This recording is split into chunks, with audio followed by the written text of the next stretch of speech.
have in the 2 years that I've been on Super Talk 99.7 WTN is that we don't need cursive anymore. That is my take. I mean, it is a strong stance. I mean, I didn't feel like it was that strong of a take. I didn't feel like it would create that much. I have received emails.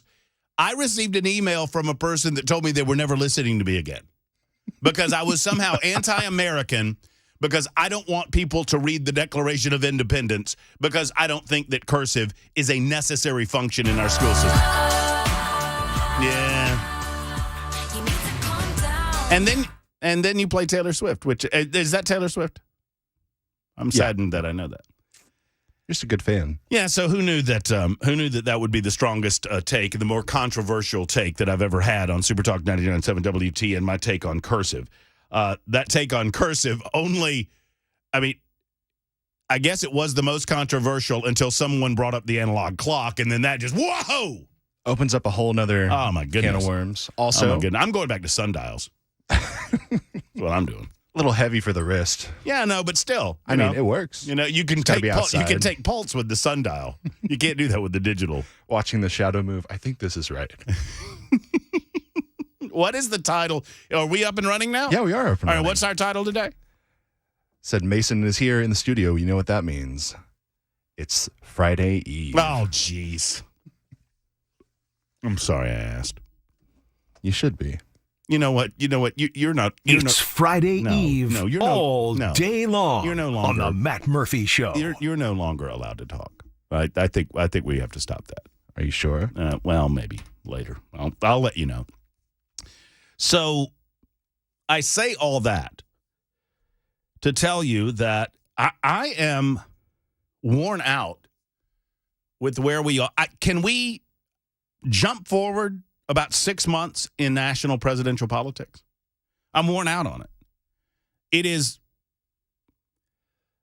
dare I say, of little interest to me because I believe it a foregone conclusion.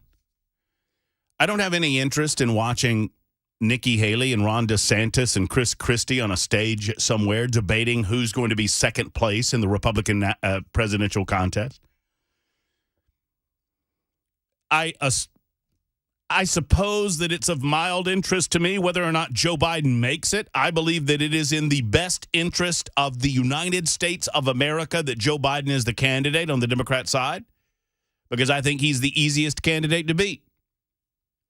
I believe, and this is a more controversial stand, but if you see Joe Biden replaced either because he, from a health perspective, cannot continue, or the Democrat Party recognizes what a drain and what a drag he is going to be in the 2024 election cycle, he's not going to be replaced with Kamala Harris.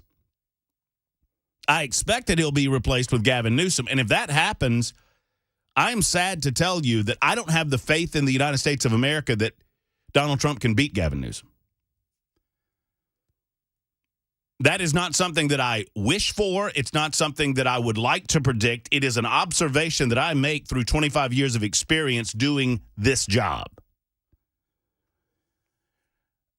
I am sad to alert you that there are so many gullible people that will fall into the traps laid by political operatives on the Democrat side of the aisle that Gavin Newsom would then be able to initiate, that they would be duped into voting for him as opposed to Trump. I put it this way, that aside, and that's a debatable point, and I get that.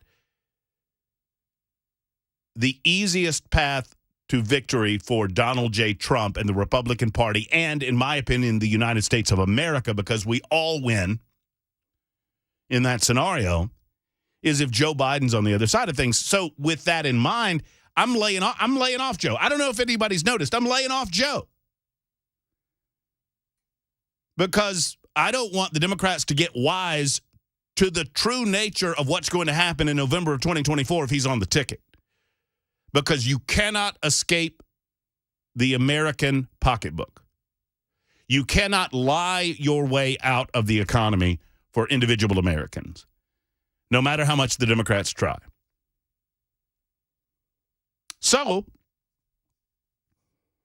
if you're leaving Joe alone, or trying to, and you believe that the Republicans are a foregone conclusion, and I think that's the case, absent something odd occurring,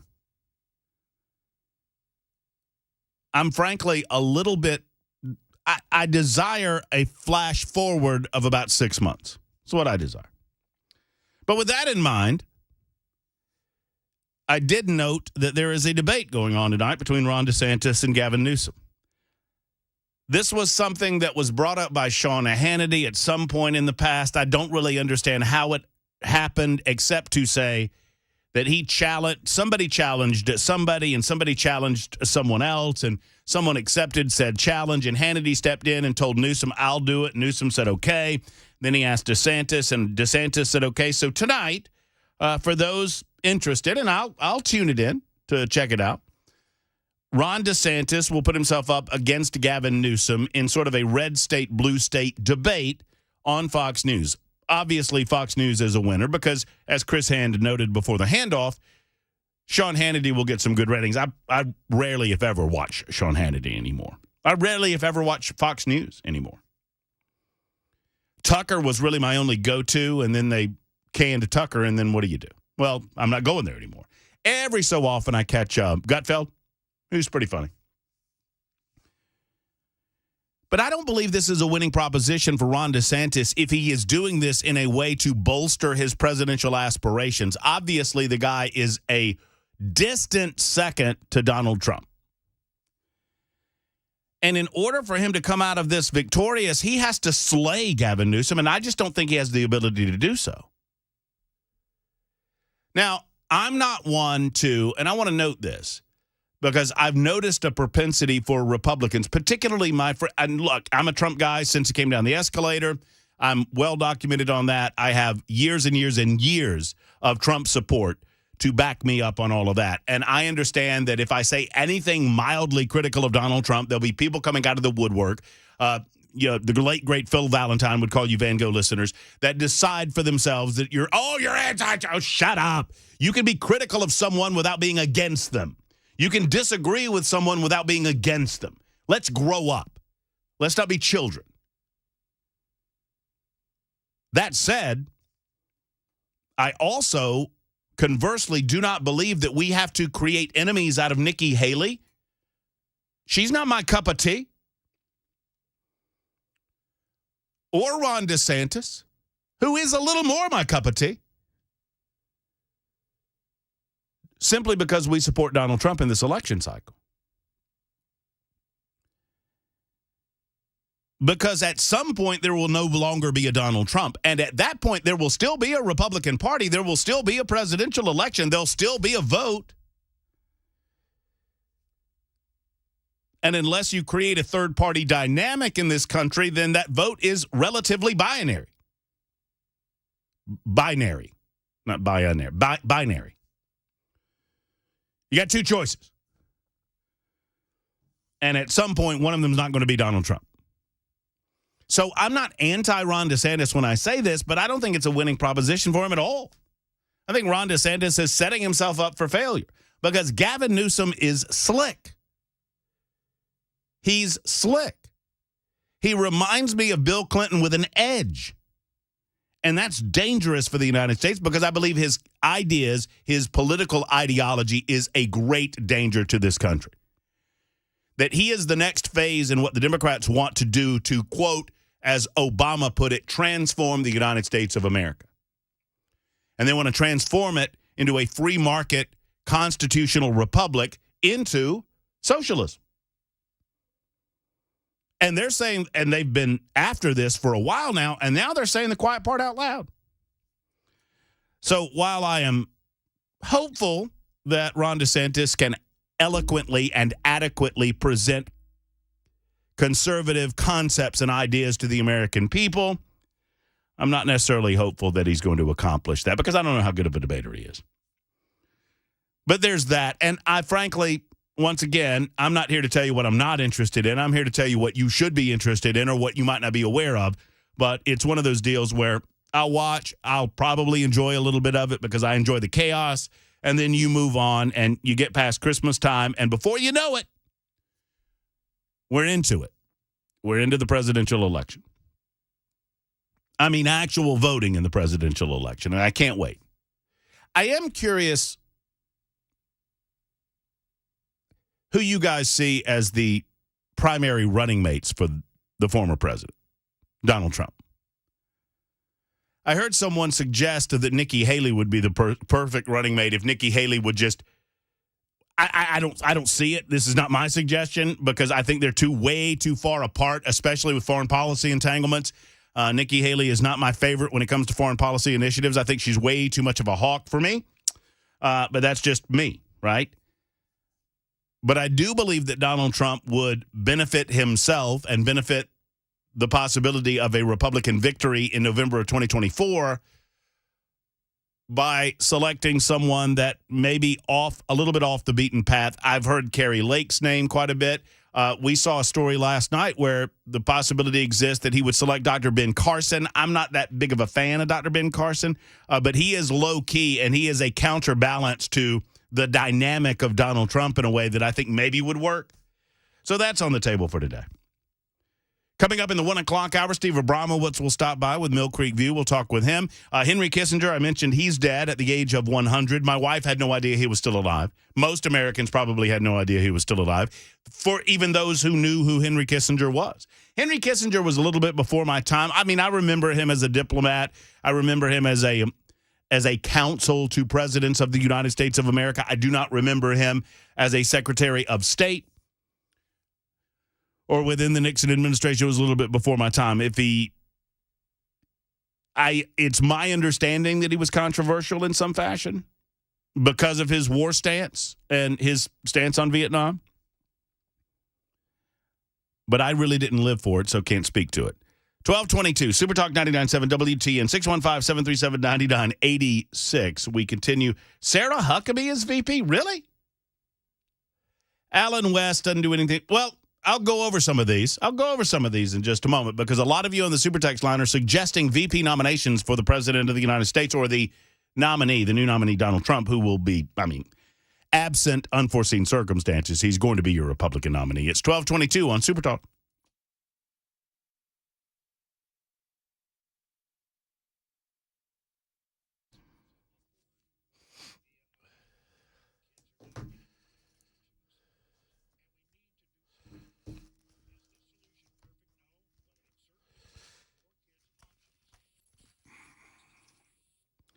It can be hard to find someone you trust when it comes to the large home repairs, including your heater or your cooling unit. Now, you're probably not worried about the AC this time of year, but you are worried about the heater. And if your heater's not running as it should, Efficient Heating and Cooling wants to see you. They're a small company with big service and big results. Jeff Eddy, I've sat down with Jeff. I've broken bread with him. I've talked with him. He is my heating and AC man, and I want him to be yours. You can trust him in your home, and you can trust him that he's going to tell you what you need to do to get it right. And that, if it means replacing the unit, he will tell you that. He doesn't want to tell you that, but he will. But if it means that he can get you another year or two out of the life of that unit, well, that's a good thing, too. Maintenance calls will never cost you more than $125, no matter how many heating units you have in your home, at your residence. And oftentimes, it's much less than that. And when it comes time, they are a diamond contractor with Mitsubishi Electric and an elite pro partner with the Rheem, and so they can help you in either of those ways, whether you go electric or gas. If you need a second opinion, call Jeff Eddy. If you need to take care of a repair, call Jeff Eddy. Breakdowns happen during the holidays, and if you want somebody there quickly, I strongly encourage Efficient Heating and Cooling and Jeff Eddy's team. EfficientHVAC.net is the website, EfficientHVAC.net, or 615-784-4424, 784-4424 for Efficient. Today's show happened because I saw a comment. He said, why don't you do something on doves and dove fields and how to find them and things like that. So yeah, all right. Good idea. It's past opening day, but like you said, it can work. Yeah. Because the season is long. It runs for 90 days, and there's 3 segments, so we're going to cover all that today. Let's rattle off the season. September 1 through September 28th is the first segment of Dove, and then October 14th through November 5th, and then December 8th through January 15th. 15 is your bag limit. So September 1 is opening day, and that's at noon in Tennessee. September 1st has been one of those days. I mean, you'll see guys. I mean, they'll take off work. Have big big cooking and getting together with friends, and it's kind of neat to see. Yeah. Historically, it's a huge social event. I'd say the majority of the hunters probably hunt opening day, opening weekend, and then won't pick up a shotgun until next year. So, we have 2 other segments besides this one, running in October, and then even all the way through, was that January 15th. There's a lot of opportunity throughout the year. On our website, tnwildlife.org, on our homepage, you can click the button there to dove hunting info and fields is what the button's titled. It's got all the information on dove hunting. You can find the fields there. So let's talk about how to find a field. You click on Region 2, it pulls up the options that are available, and get down to Bark Camp Barrens, and you see it's open statewide. So the hunting's not over there. There's still opportunity. Even though we had a big opening day, let it die down a little bit and get back in there. You're going to have some good hunting, I think, there, sounds like, anyway.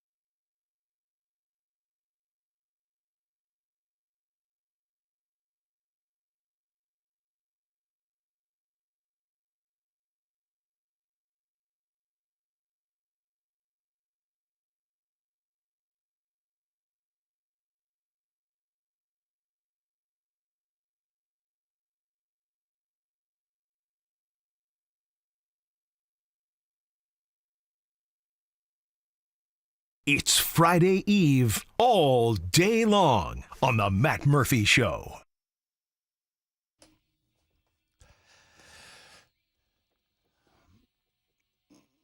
Well, one of us is smiling. I hate it. I just hate it. I'm sorry that I hate it. I just hate it. You can hate it all day. Y'all can. It's the only thing that brings a smile to my face. Well, I right mean, now. as long as my name's on the show, that's all. I'm just. Yeah, I was like, this is my little standing thing that'll pop up every once in a while. Oh, yeah. This is Mason's stand. Mason Fleming, his line in the sand. This is the hill that the man will die on. Friday Eve. For those who don't know, my take on that's very simple. That, when things occur every week,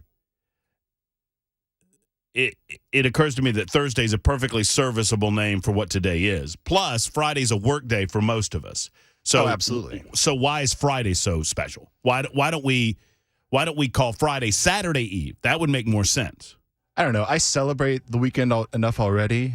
I don't think it needs any more to be brought up. But Friday is that ending to the week, and so it's just a positive vibe. It's just an anticipation of what could or could not go down on the weekends. Absolutely. The excitement of anticipating the Saturday that is to come.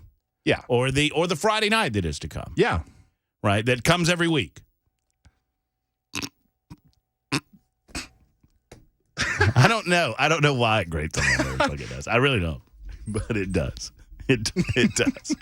And sadly, I've made the mistake of alerting Bell K, Mason Fleming, Mac Morey to a lesser degree, that it does. And all of you, by the way, all of you out there.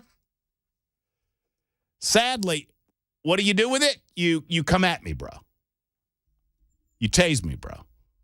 I don't like it. We got you. Terry says, Matt, Nancy Pelosi's nephew is a performer and Ron DeSantis is a robotic technocrat. His resume is outstanding. But TV is all about style points, and the lawfare that's being inflicted on Trump has one goal: prevent him from being sworn in to become the next president, January of 2025. They will get a guilty verdict. It's a done deal. That's Trucker Terry in Kentucky.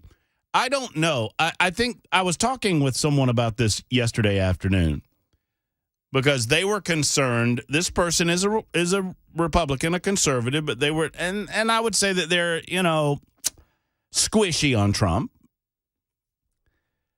But their point was if there's a guilty verdict that comes down prior to the presidential election in November of 2024, that will sink Trump's chances. To which I said, I think it would behoove Donald Trump to push. Several of these lawsuits will be dispatched of long before the election happens. I think it would be in the best interest of the president of the United States to push the others, particularly the Georgia one and the Florida one, past the 2024 election cycle. To which the person that I was speaking with said, well, how do you do that? Well, I mean, you do that. I mean, you demand that it get pushed beyond the presidential election so as to not, quote unquote, interfere with the presidential election. And if they don't like that, you appeal it. And by the time you get to the Supreme Court, you'll be there. You'll have accomplished your task. But I think it's in his best interest to push those lawsuits past November of 2024 and to call them what they are, political persecutions of an individual running for president of the United States. As our good friend Jay St. Clair says on our Friday visits, the one reason why Donald Trump is getting sued, the one reason why he is in criminal court, the one reason why they're filing against him in all of these cases is it's the same reason. Because he's running for president of the United States. And the one thing that can make all of this go away is for Donald Trump to stop running for president of the United States. And all of it would go away because it is a political persecution in that nature. John says, Matt, wouldn't Friday Eve technically be tonight? I don't know what that means. But it's today, right? Today's Thursday. I don't know. I don't know because I don't dabble in this type of nonsense language. Mason maybe can answer that question. Mason, wouldn't Friday Eve technically be tonight? I don't know what that, I mean, I think it would be all day.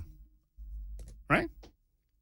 Yeah, it runs through the whole day. I mean, you don't celebrate Christmas Eve just in the evening. Right, it's all day. Or New Year's Eve in the evening. Of course, you only do that once a year. Yeah. I mean, it gets what about let me throw this out at you. What about poor Thursday? What about poor Thursday?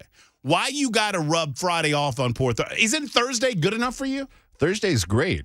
I look forward to Thursday because then I get to enjoy Friday the next day, which is why it's the eve of Friday. Right, but I mean, but you're kind of giving Thursday, you know, the short shaft by throwing Friday's name in there all on top of. I mean, what do you think Thursday thinks about that? Maybe your Thursdays are as sucky as they are because Thursday's like, screw you, Mason. Huh? I mean, that's possibly fair, but throughout the entire week, I call it, I can't wait till Thursday because you know what Thursday is? Friday Eve. You know what I think? I think Thursday's in cahoots with Monday. And because I believe it. Because you're constantly ripping up Thursday and not giving Thursday its due, Thursday talks with Monday and tells Monday to suck. They talk to each other, man. I believe it. They probably have a huge group chat and everything. And I guarantee you Saturday hates Friday. Yeah, because a lot of people go out and have too much fun on Friday night, and then Saturday is looked as the hangover day. 3996 says this is an exhausting conversation. I would agree with you, so we'll stop. It's 12:33 on Super Talk.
Super Talk 99.7 WT and a lot of suggestions as to who should be the vice presidential choice of Donald Trump when he does eventually become the Republican nominee for president of the United States in 2024. Good a time as any to go over some of these. Tulsi Gabbard, 9842, writes in. That would be Ron, who says Tulsi Gabbard is a good selection. Someone suggested Alan West. I've got two Alan Wests. Nikki Haley has been a suggestion. I thought you said Adam West. Not Adam West. No, he's dead. Alan West, former congressman and member of the United States military. What about a Trump Paul ticket? I don't know that Ron Paul would be good as in that role. I just don't. I don't think Ron Paul would work well supplementing his position on issues to the position of the President of the United States.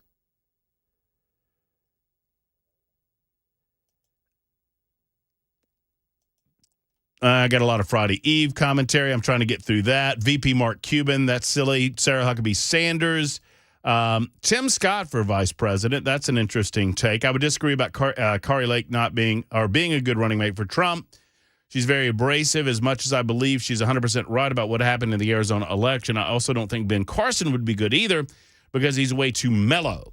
Nikki Haley would be good, if for nothing else, than optics and how well she's done so far in the debates. Kristi Noem would also be a very strong choice, and I think they meant Rand. Did I say Ron? If I said Ron, I apologize. I didn't mean Ron. I meant Rand, and I think the super texter meant Rand as well, not Ron. Rand Paul, the current senator in the state of Kentucky. So I apologize if I said Ron. Ron Paul's still around, and he's well into his 80s now and a little bit past the winter season of his public service. I've consistently said that I would not vote for Donald Trump. However, if he's made Nikki Haley his vice presidential, he would win my vote. Secretly, I'd be hoping for the 78-year-old president would have to leave office and she would take over LOL. I'm curious, Patrick, why you would not vote for Donald Trump if those folks exist. If it is a choice between a Joe Biden candidate or any Democrat candidate for that matter and Donald Trump, would you not set aside your disagreement on policy? You know, it's really not even a disagreement on policy issue. It's a consistent disagreement with his personality profile and whether or not the two takes that I hear with regularity from those who are either never Trump or they find Trump to be problematic. I hear that his style is abrasive, but at this point we've gotten used to it, right? And I never hear that anything he did from a policy position was something that people were against. As a matter of fact, quite the contrary. If we talk about his policy positions and what he did as president of the United States, it's quite complimentary for those of us who are relatively conservative or libertarian leaning. Now, if you're a leftist and you like the flood of illegal immigration, if you like the downplay of our economy, if you like interest rates up and the stock market down, if you like these types of things, then maybe you don't like Donald Trump that much. Kristi Noem is a good selection, and I think it's pretty solid, and I would agree with that. Anyway, this is all the spirit of this comes from this debate tonight from Ron DeSantis against Gavin Newsom, and I do not believe that it's going to bode well for Ron DeSantis and his presidential aspirations. I think this is make or break, and I think it is decidedly leaning toward break.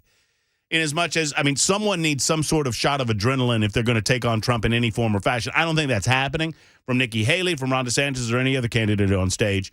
But I do believe that Tim Scott, for those casting who they think would be the vice presidential selection, whether it's who you think should be or who you think will be, if I had to put money on who I think will be the vice presidential pick by Donald Trump, it would be Tim Scott, senator from South Carolina. Scott has a similar style personality to Mike Pence. You have to be able to defend the policies of the president of the United States, and you have to be under constant attack by the political left who want to try to drive a wedge between yourself and the president. up until the events of January 6th, Mike Pence navigated those waters in an expert fashion. I had zero issue with the manner in which Mike Pence comported himself as vice president of the United States. A lot of Trump folks hate the way that he handled January 6th. I am not one of them, because I believe Mike Pence ultimately did what he had to do. He did not create that dynamic, but he acted on that dynamic. I don't want to redebate that or relitigate it. I have no interest in doing so, and I'm not going to. I'm just telling you my position on it. And I'm a Trump guy. But up until then, Mike Pence, I don't know of anyone that had issue with Mike Pence and the manner in which he handled himself as vice president. And I do believe that Tim Scott is of a similar mannerism, in as much as he is a juxtaposition to the dynamic that is Donald Trump. Secondarily, he can defend the position, and he's articulate enough to do so in a different fashion, and he will not get into some of the personality conflict that the media would try to drag him into with regard to Trump as president of the United States. So I think it'd be a pretty good choice. U.S. Representative David Kustoff, who's made several appearances on the Matt Murphy Show, joined Representative Max Miller this week in introducing a resolution condemning and denouncing anti-Semitism in the United States and around the world. Kustoff and Miller, the only Republican Jewish members of the House of Representatives. Really? Huh. You know, I had no idea that we out of 435. Well, I guess it wouldn't be 435. It would be whatever it is, 220 or thereabouts, 217 Republicans. Out of 217, you only have 2 Republican Jewish members. That's interesting. Kustoff and Miller are the only 2 Republican members of the House of Representatives who are Jewish. Said it's time to stand up to the surging anti-Semitism infecting communities and institutions, including Congress. Since Hamas's terrorist attacks in early October, incidents of anti-Semitism nationwide have spiked nearly 400% from the same period last year. I would note this, that were this a different set of circumstances and you saw the levels of anti-Muslim rhetoric in the United States, or what is referred to as, incorrectly by the way, but what is referred to as Islamophobia, which would be a fear of Islam, which isn't what that is. The number of mainstream media networks that would be dedicating major portions of the broadcast day to pointing out this level of anti-Muslim anger and hatred around the United States of America would be astounding. However, I've noted, while there have been reports, those reports are relatively muted because of where this anger, where this anti-Semitism is coming from. It's coming from the political left. It's coming from supporters of the Palestinian cause and ultimately supporters of the cause of Hamas. And I don't separate the two because I don't see any separation in the two. You can, if you support the Palestinian people, then you do not support Hamas. And you are against the actions of Hamas. And you are in favor of Israel in as much as they're taking Hamas out of the way so that you have the better ability to govern yourselves as a free state. Something that the state of Israel has said that they want to happen. They believe in the two-state solution. Hamas does not. They believe in the Palestinian state and dead Jews. But because many of these, quote, pro-Palestinian protests and much of the anti-Semitic activity that's going on in the United States is generating itself or emanating from the political left, you don't see a lot of conversation about it on mainstream media, not nearly as much as you should. The resolution by Kustoff and Miller, which notes several high-profile anti-Semitic incidents in recent weeks, is endorsed by the Republican Jewish Coalition. I'll read from it here. Since October 7th, we've seen an alarming rise in anti-Semitic attacks and incidents, harassment, discrimination, both in the United States of America and across the globe. Hate has no place in our national discourse, and it is imperative leaders voice their strong opposition to these horrifying acts of violence and discrimination.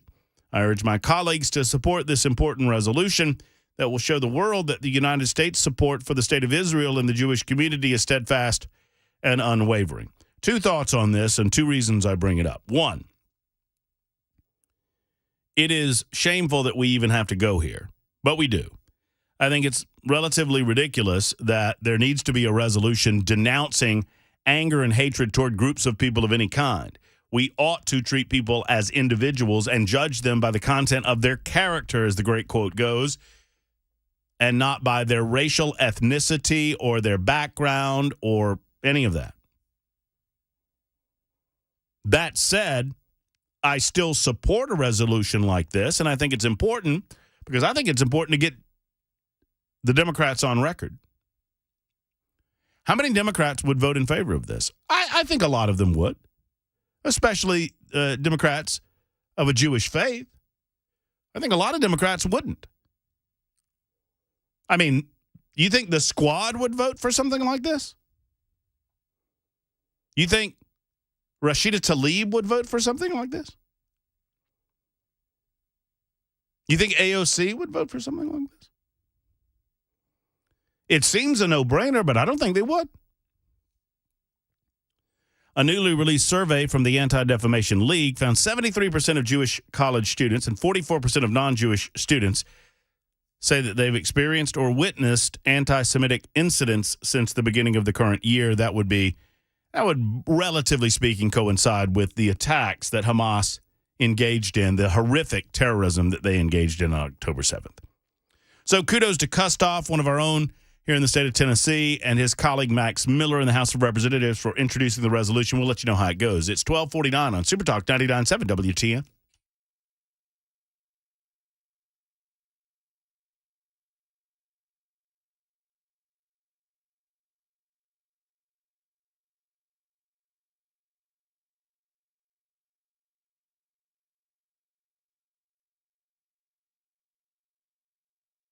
Hey folks, Paul Winkler here.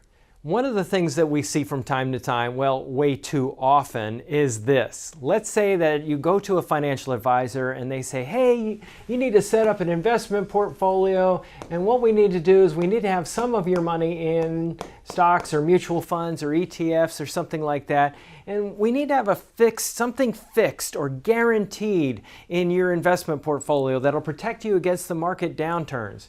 And quite often what they're talking about, they may not use this word, but often what they're talking about is putting your money into some sort of an annuity, like an indexed annuity or something like that, or a fixed annuity.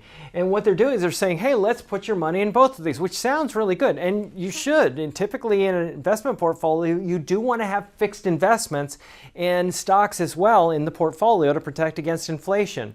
But here's what happens when you manage a portfolio. Let me use a really, really simple example. Let's say I have a portfolio and I got stocks in there. Then I have my fixed income, my bonds in the portfolio as well. And let's say I have half my money in each. When stocks really do well, what we want to do is they're going to be overweighted in my portfolio. I own too much of them because they've done well compared to bonds. It was supposed to be half and half, and now maybe it's 70% stocks and 30% bonds, let's say, or something like that. So I want to sell some of this and buy some of that to bring it back to 50-50 and back and forth throughout time. Well, the problem is when you're managing a portfolio and rebalancing in that way, bringing it back to the original portfolio mix of half and half in my example, I'm going to have to incur a trading cost or a commission or a back-end surrender with the annuity. It doesn't make any sense to use that product in this particular manner. Why do people do it? Well, the reason quite often is this. Commissions are very high with these products. And a lot of firms, they actually require their advisors to recommend a certain amount of annuities for every person that walks in the door. Now, typically annuities are used for a different purpose. They were actually designed for a totally different purpose. And that was distribution toward the end of life, when somebody looks like they're going to run out of money, they're annuitized. Now, let me tell you something. One study showed there was only like 5% of annuities are ever used in that fashion. Most often they're sold as an accumulation vehicle like this, and they were never really designed for that purpose. If you want to learn more, call us for a free 15-minute phone call or go to our website, paulwinkler.com. The number 615-851-1950 or paulwinkler.com. We don't do anything on commission, and we like to rail against these types of things and help investors do what is in their best interest. paulwinkler.com.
Super Talk 99.7 WTN 1255. Sometimes when I get to a break, it gives me an opportunity to join the super text line.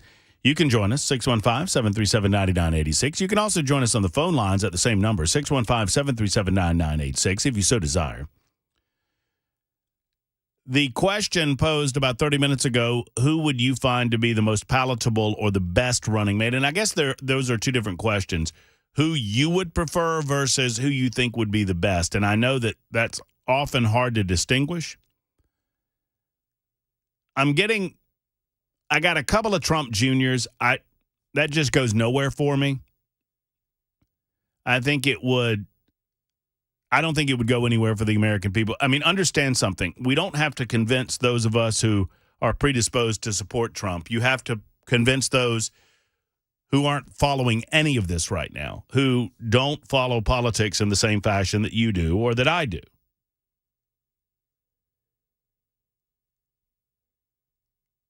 Alan West would be awesome. Ben Carson would be a good balance. I'm just not so up on Ben Carson. I'm not. I think Tim Scott would be better.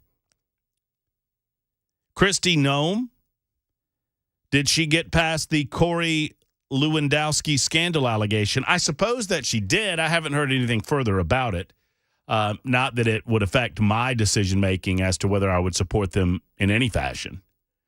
And then I've gotten several Tucker Carlsons. I don't think Tucker Carlson has necessarily interest in getting on that side of politics. But if he did, I think Tucker Carlson's a brilliant guy, and he would do pretty well. All right, so it is package delivery season officially starting tomorrow, right? We've got the holidays. We're in the midst of the holidays. If I asked you, Mason Fleming, who delivered more packages or who has delivered more packages this year than any other delivery service, who would you say? I always fall back on Amazon just because I assume they're up there in the name of the giants, but maybe right under FedEx.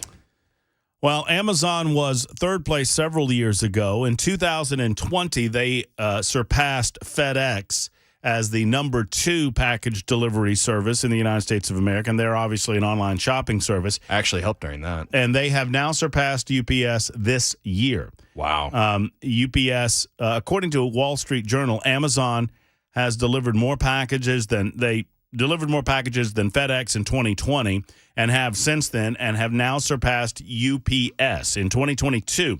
This year alone, Amazon has delivered. You care to take a guess? You want to guess how many packages they delivered? Already this year, they're approaching 5 billion packages delivered in the United States. In the United States of America. Holy cow. 5 billion. That's wild. Packages. A figure that does not include the Thanksgiving rush. Sources are telling the publication, the Wall Street Journal, that the projections for end-of-year United States shipments for Amazon will reach 5.9 billion packages. Wow. Amazon's taking over the world. Yeah. And I hate it. I hate leaning on Amazon for stuff, but it's so easy. Yeah. I want to dog on them all the time, but they're the ones who I worked with them during 2020. Yeah. And I helped me pay off my student debt. So I was like, I want to hate you, but also, Absolutely but that wasn't incredible. them. They helped me. So I was like, whatever. Absolutely incredible. 5.9 billion packages this year. Amazon delivered 5.2 billion packages in the United States last year in 2022, taking care of UPS and FedEx. Back in a moment with Steve Abramowitz of Mill Creek View right after this.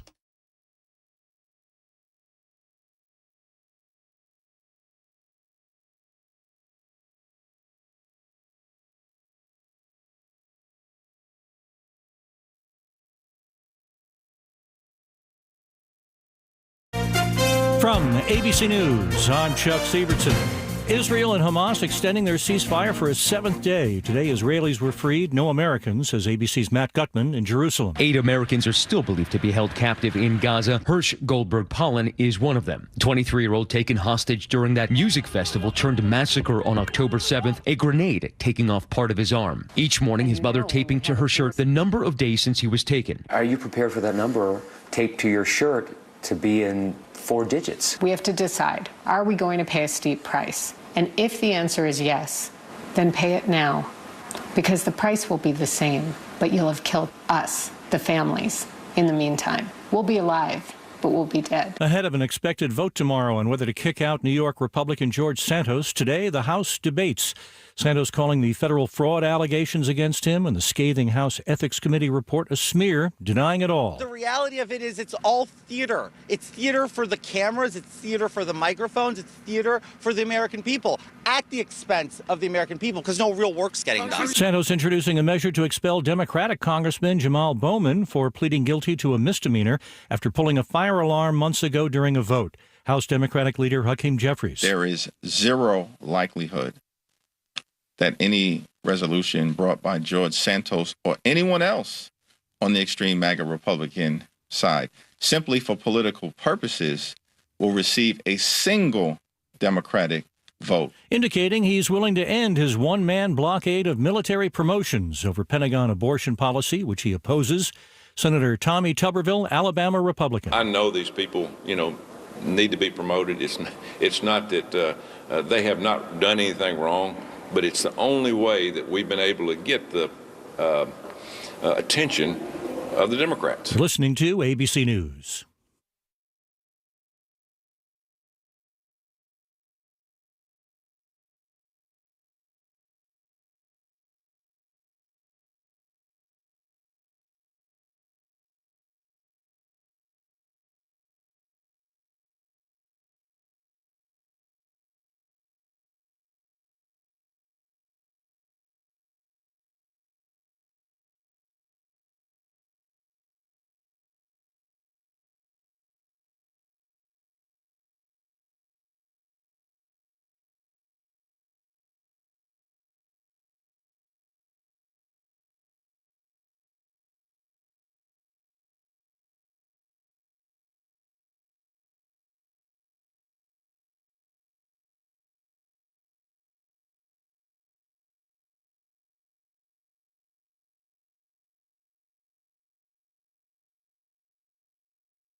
Hey, friends, it's Matt Murphy. I want to talk to you about your health care, and I want to talk to you about yourhealthplanman.com.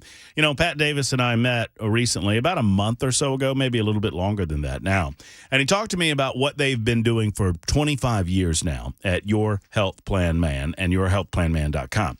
And it is almost as if they are an insurance or a health plan concierge. In other words, they don't shop one particular brand of health insurance. They shop all of the brands of health insurance, and they take your specific needs, your specific desires about what you need from an a la carte standpoint, and they find you the best rates and the best deals. Don't go online looking for quotes. You'll get endless calls from call centers. They will not stop. Instead, call the guys. Your Health Plan Man, team of experts with over 25 years experience.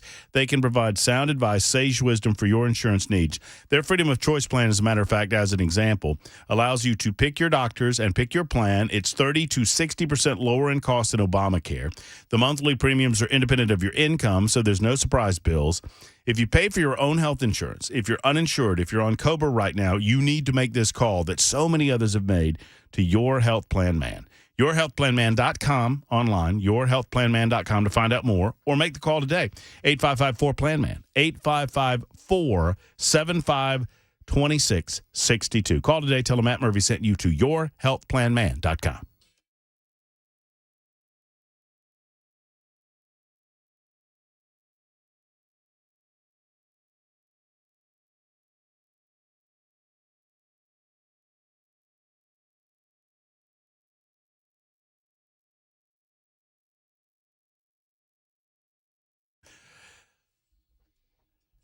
It is 1:06 and a good afternoon. Welcome in. Thursday edition continues on Supertalk 99.7 WTN and the Matt Murphy Radio Show. I'm Matt Murphy, your humble host until 3 o'clock. I'll hand off to Brian Wilson at that time. It's episode 465 of these proceedings.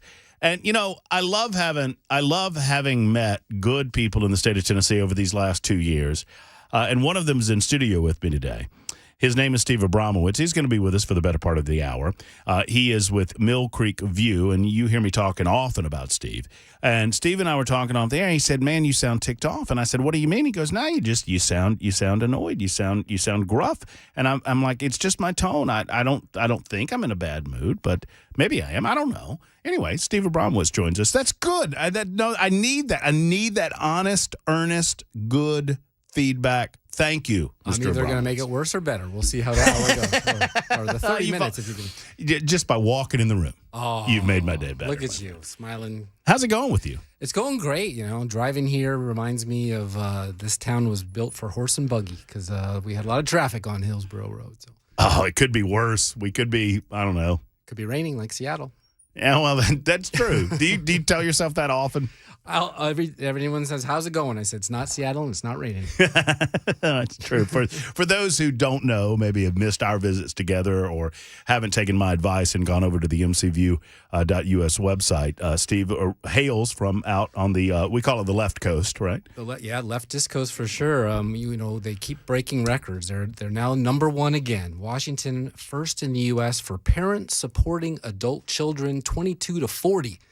71% of parents financially support their adult kids. What? Doesn't surprise me one bit. What was the percentage? 71%. Or 22 to 40? Tennessee is ranked number 22. Your beloved Alabama is 24. That translates to $853 per month per Washington family per grown-up adult in diapers downstairs smoking pot and playing video games. So what was your experience leaving home? Well, I'm glad you phrased it that way. 20 years it was home. I raised a family there. I got married there, fell in love with it there. The last 5 years were the worst, but I'm from California, so I got to be an observer of another place before coming here. Well, not even this place. And I don't even mean like leaving the left coast, but I meant like leaving home. Like when you was never home. That was the thing. It was my kid's home for sure. It was my wife's home. She was born and raised from there. She doesn't like me to talk about her publicly, but for me, it was always an observation, and when I could observe the last 5 years with the current governor and the future governor as Attorney General, which is a layup, we'll talk about why, I had no qualms saying there's better. And so Tennessee was more like where I grew up in Napa Valley in the 70s and 80s. I'm fascinated by what you just read me about the amount of parents that are continuing to support their children. And when I say leaving home, I was 17 years old when I left for college because I was a late birthday. I was a September 1st birthday. And so I was a week before my 18th birthday when I had already graduated high school at the age of 17. And I knew, and obviously I went back to visit and I went back for weeks on end and whatever. But I knew when I was leaving for college, I wasn't going back to my grandparents' house, right? And there wasn't really a question about that. Now, did I receive support? Of course I did. Did I receive, food and, my grandma slipping me $20 or $50 here or there? Absolutely, no doubt. But it never, and this isn't that long ago, Steve, it never occurred to me that it was an option to, at 23, say, hey, I'm moving back in. It was just never a thought. No, and that's the thing. When I moved there from California, I had a job. I would get in at 5 a.m. I would get home at 8 p.m. from dark to dark. I was pale as a ghost, probably weighed 10 pounds less than I do now. And it was a grind, right? You're working, you're hustling, you're out of college, you're getting your career going. I moved to Seattle. Well, actually, no. I used to fly up to Seattle every other Tuesday on Alaska Airlines from San Francisco to Seattle.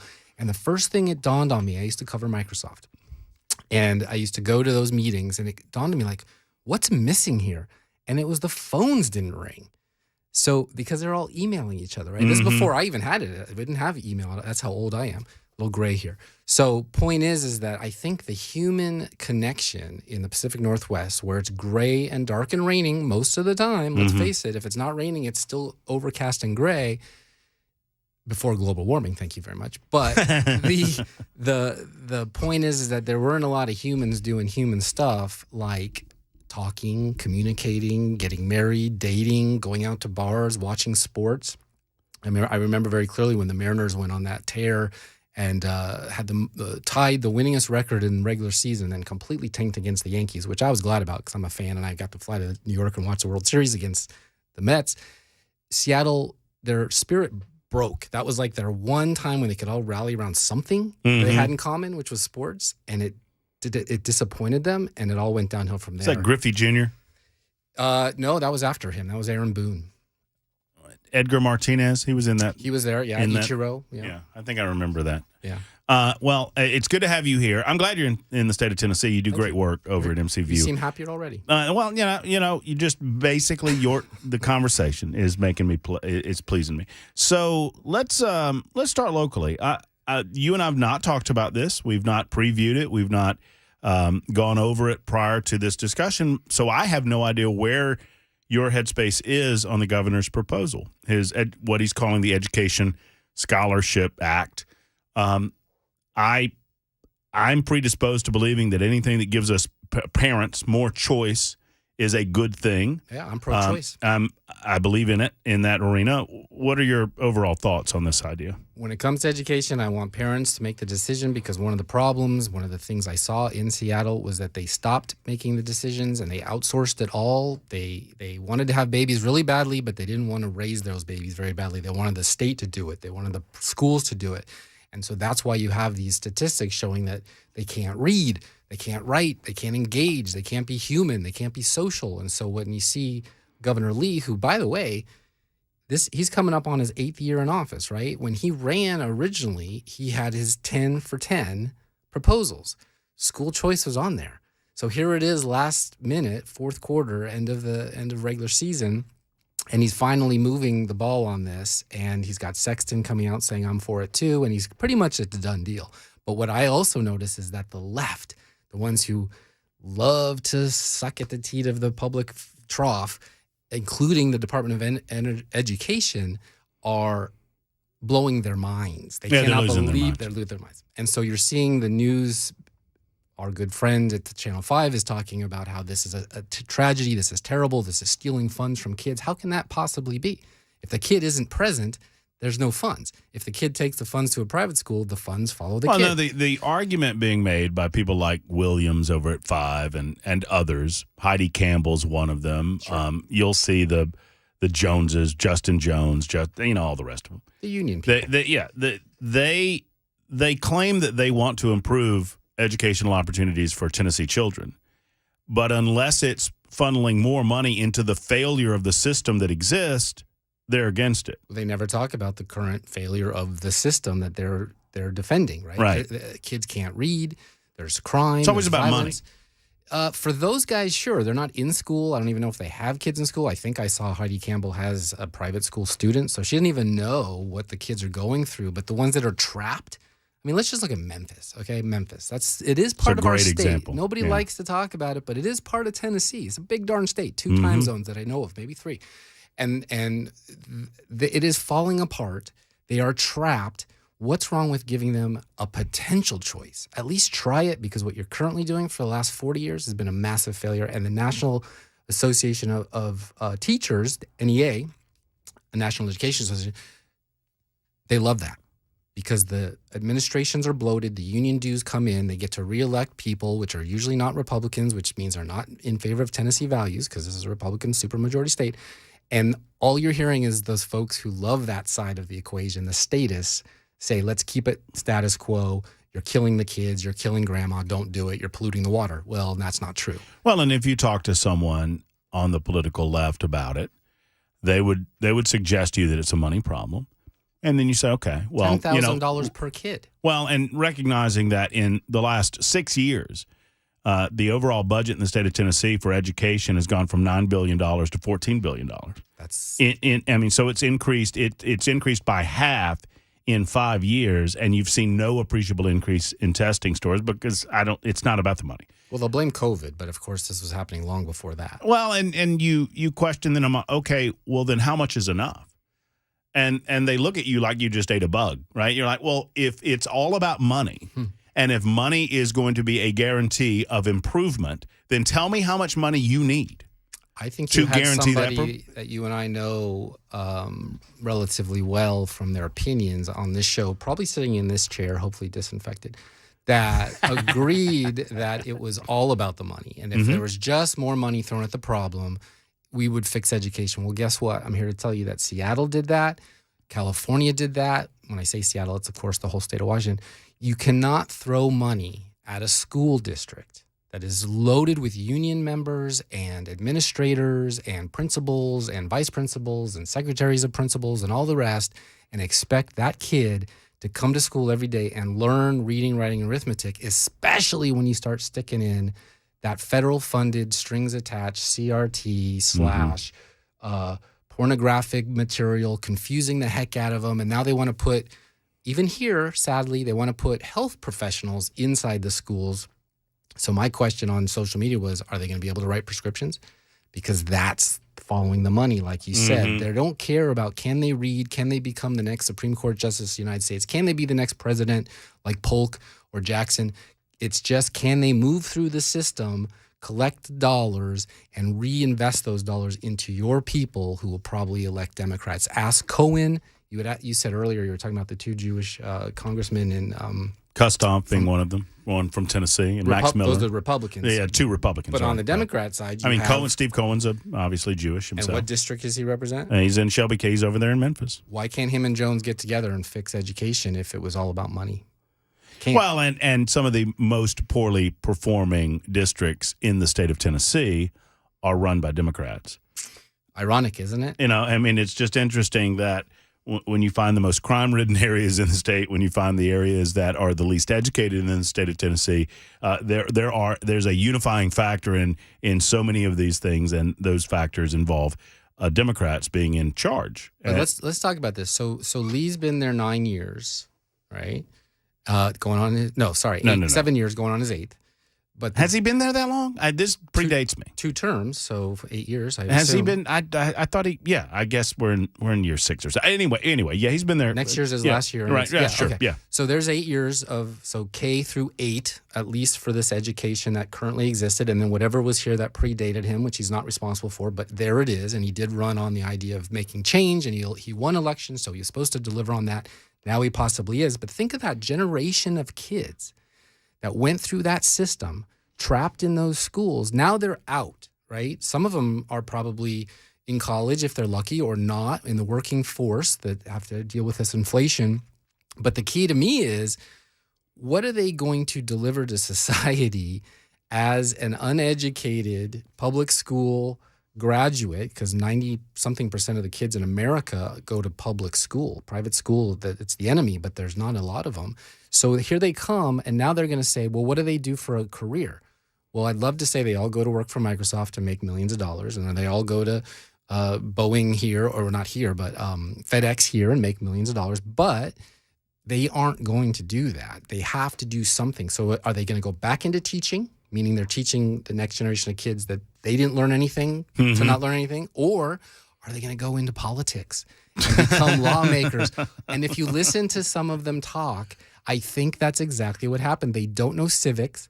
They don't know how the government works. So they get in front of TikTok and they say these ridiculous things that sound great to their voters, but make no common sense and will not fix the country. And that's the problem. That's where the next generation is a problem. And so what they used to say, as California goes, so goes the country. Well, as California, Oregon, and Washington have gone, so go the other. And that's why the mantra of my show is don't California, you're Tennessee. Don't Washington State, you're Tennessee. Don't Oregon, you're Tennessee. Don't Nevada, you're Tennessee. Don't New York City, you're Tennessee, because they did it wrong. And you can observe that and don't make the same mistakes. So circling back to the proposal, and the devil will be in the details, and obviously we've yet to see the details. My one area of concern, while I'm all about giving families and parents more choice, more options, and removing the monetary impediment for them to be able to make those choices, I also fear the concept of the government becoming involved in private school, or more especially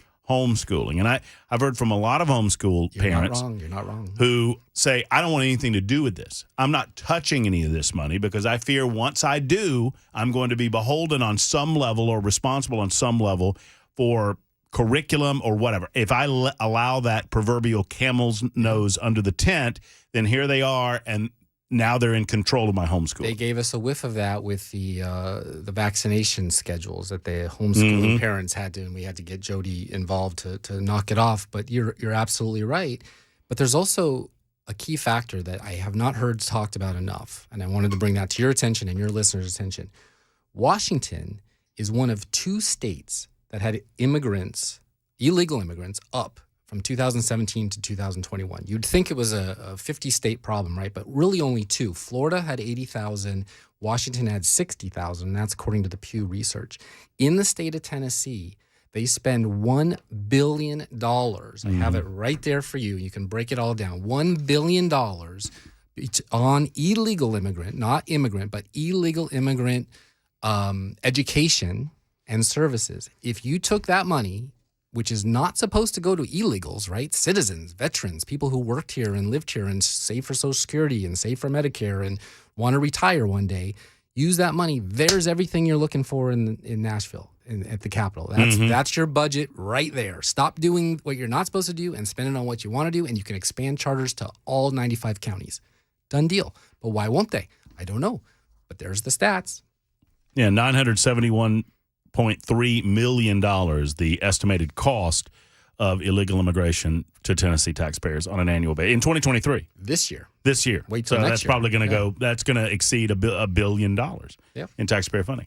Steve Abramowitz with us with Mill Creek View. Go to mcview.us for more information on Steve. 123. You recently interviewed Dinesh D'Souza, right? Dinesh, yeah. Dinesh, yes, not yeah. Dinesh. I Dinesh. actually was basking in the glow of the viral nature. He cut it up into clips and put it out on Twitter. So, yeah, check that one out. Let's talk about that conversation in just a moment with Steve Abramowitz. We'll be back. It's 123 on Super Talk. I know, you don't have to take...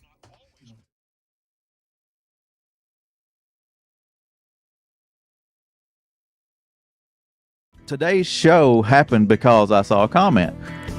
He said, why don't you do something on doves and dove fields and how to find them and things like that. So yeah, all right. Good idea. It's past opening day, but like you said, it can work. Yeah. Because the season is long. It runs for 90 days, and there's 3 segments, so we're going to cover all that today. Let's rattle off the season. September 1 through September 28th is the first segment of Dove, and then October 14th through November 5th, and then December 8th through January 15th. 15 is your bag limit.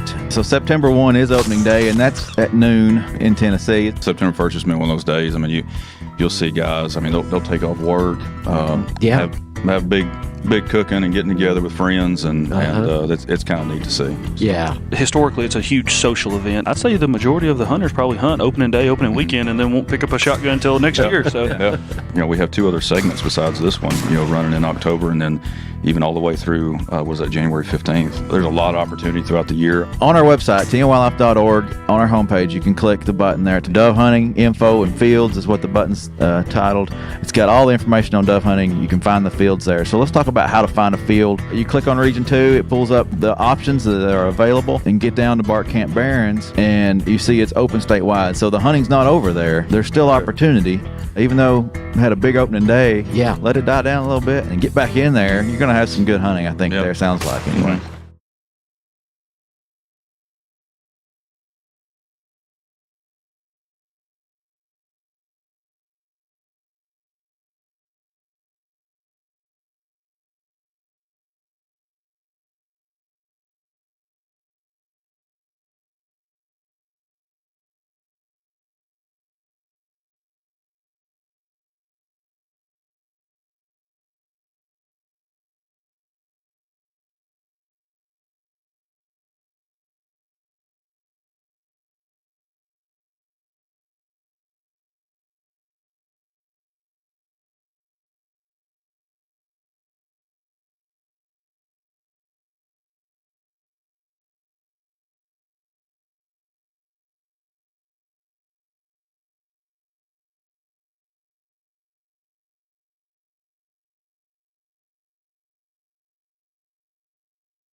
Super Talk 99.7 WTN 127. Just to clarify for those on the super text line, letting me know.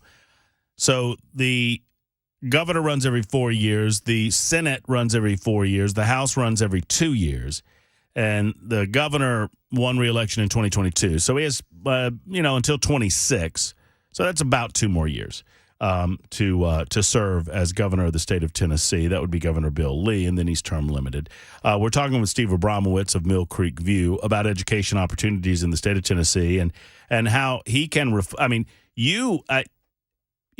contrary to what we might believe about a leftist state like Washington, they were invested in this some 20 years ago, as you were describing to me during the break. There was a push for charter schools, I guess, then, and it was squashed by, union leftists, I would assume? I mean, school choice has been around since at least the 70s when I was in school, whether it was going to be a religious school or a secular school or, one of these FDR-type schools, whatever. So it's been around with us for a long time, but it became an actual fight over the hearts and minds and brains of our kids, intensified in the 2000s, absolutely. And Washington State, being a very union town, was ground zero, if not right next door in California. So they're all following the same playbook.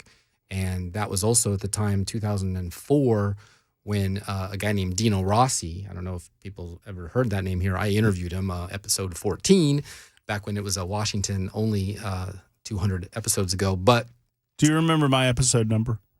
Yeah, because I will always remember the one that was missing. It was 81. It's also my football I'm high just school jersey number. It's fascinating that you can remember all of these episode numbers. Yeah, well, that and Dinesh D'Souza since it was yesterday, but yeah. Which episode was that, Dinesh? 154, I believe. So 154 of them. Yeah. Man, oh man. And they said it wouldn't last, Steve. They said, "What do you think you're doing?" I said, "If I'll be so rich." I haven't been paid a cent. So. Well, if somebody told you that, they need to be whipped because that's not radio and it's not a money making operation. It was you. You lied to me. Right, sure. Lovers of truth. Well, let me take we have to take another quick time out, and when we come back, I do want to ask you about Dinesh and how that conversation went. And if you've seen, I've not seen Police State. I did. And you have. It would be a podcast dereliction of duty not to have seen it first. So I would think so, because obviously you would have to discuss it. So I want to ask you about that and then ask you how the conversation went and get your thoughts on some presidential politics as well. Can't wait. We were discussing that in the first hour. It's 1:30 Super Talk 99.7 WTN. Commercials.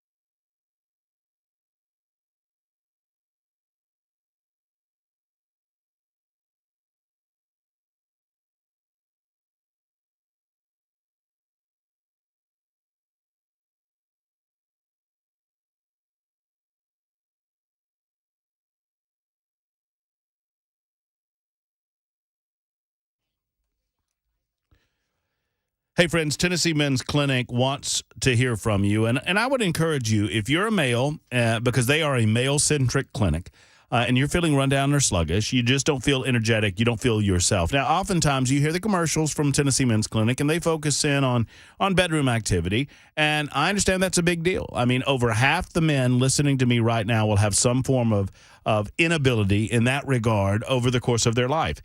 And if that's you, then I strongly encourage you to contact the Tennessee Men's Clinic. But really, it's about more than that. It's about energy levels from naturally occurring things that diminish over time within your body. I'm talking about your T levels and other factors. Oh, they can examine you. They can get some blood work. They can look over some of that blood work and find out what's going on in your body and diagnose a prescription for success.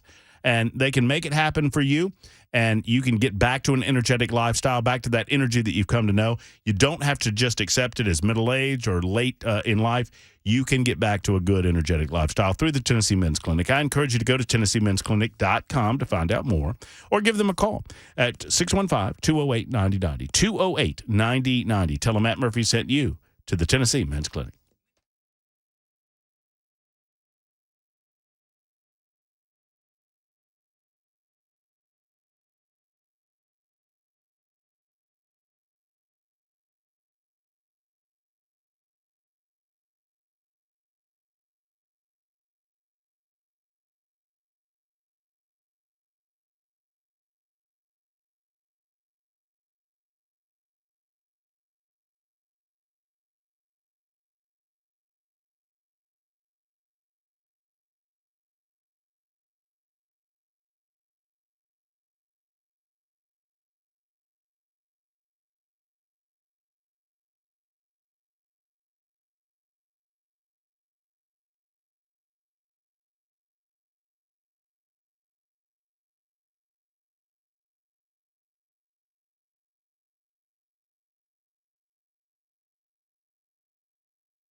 Super Talk 99.7 WTN 135.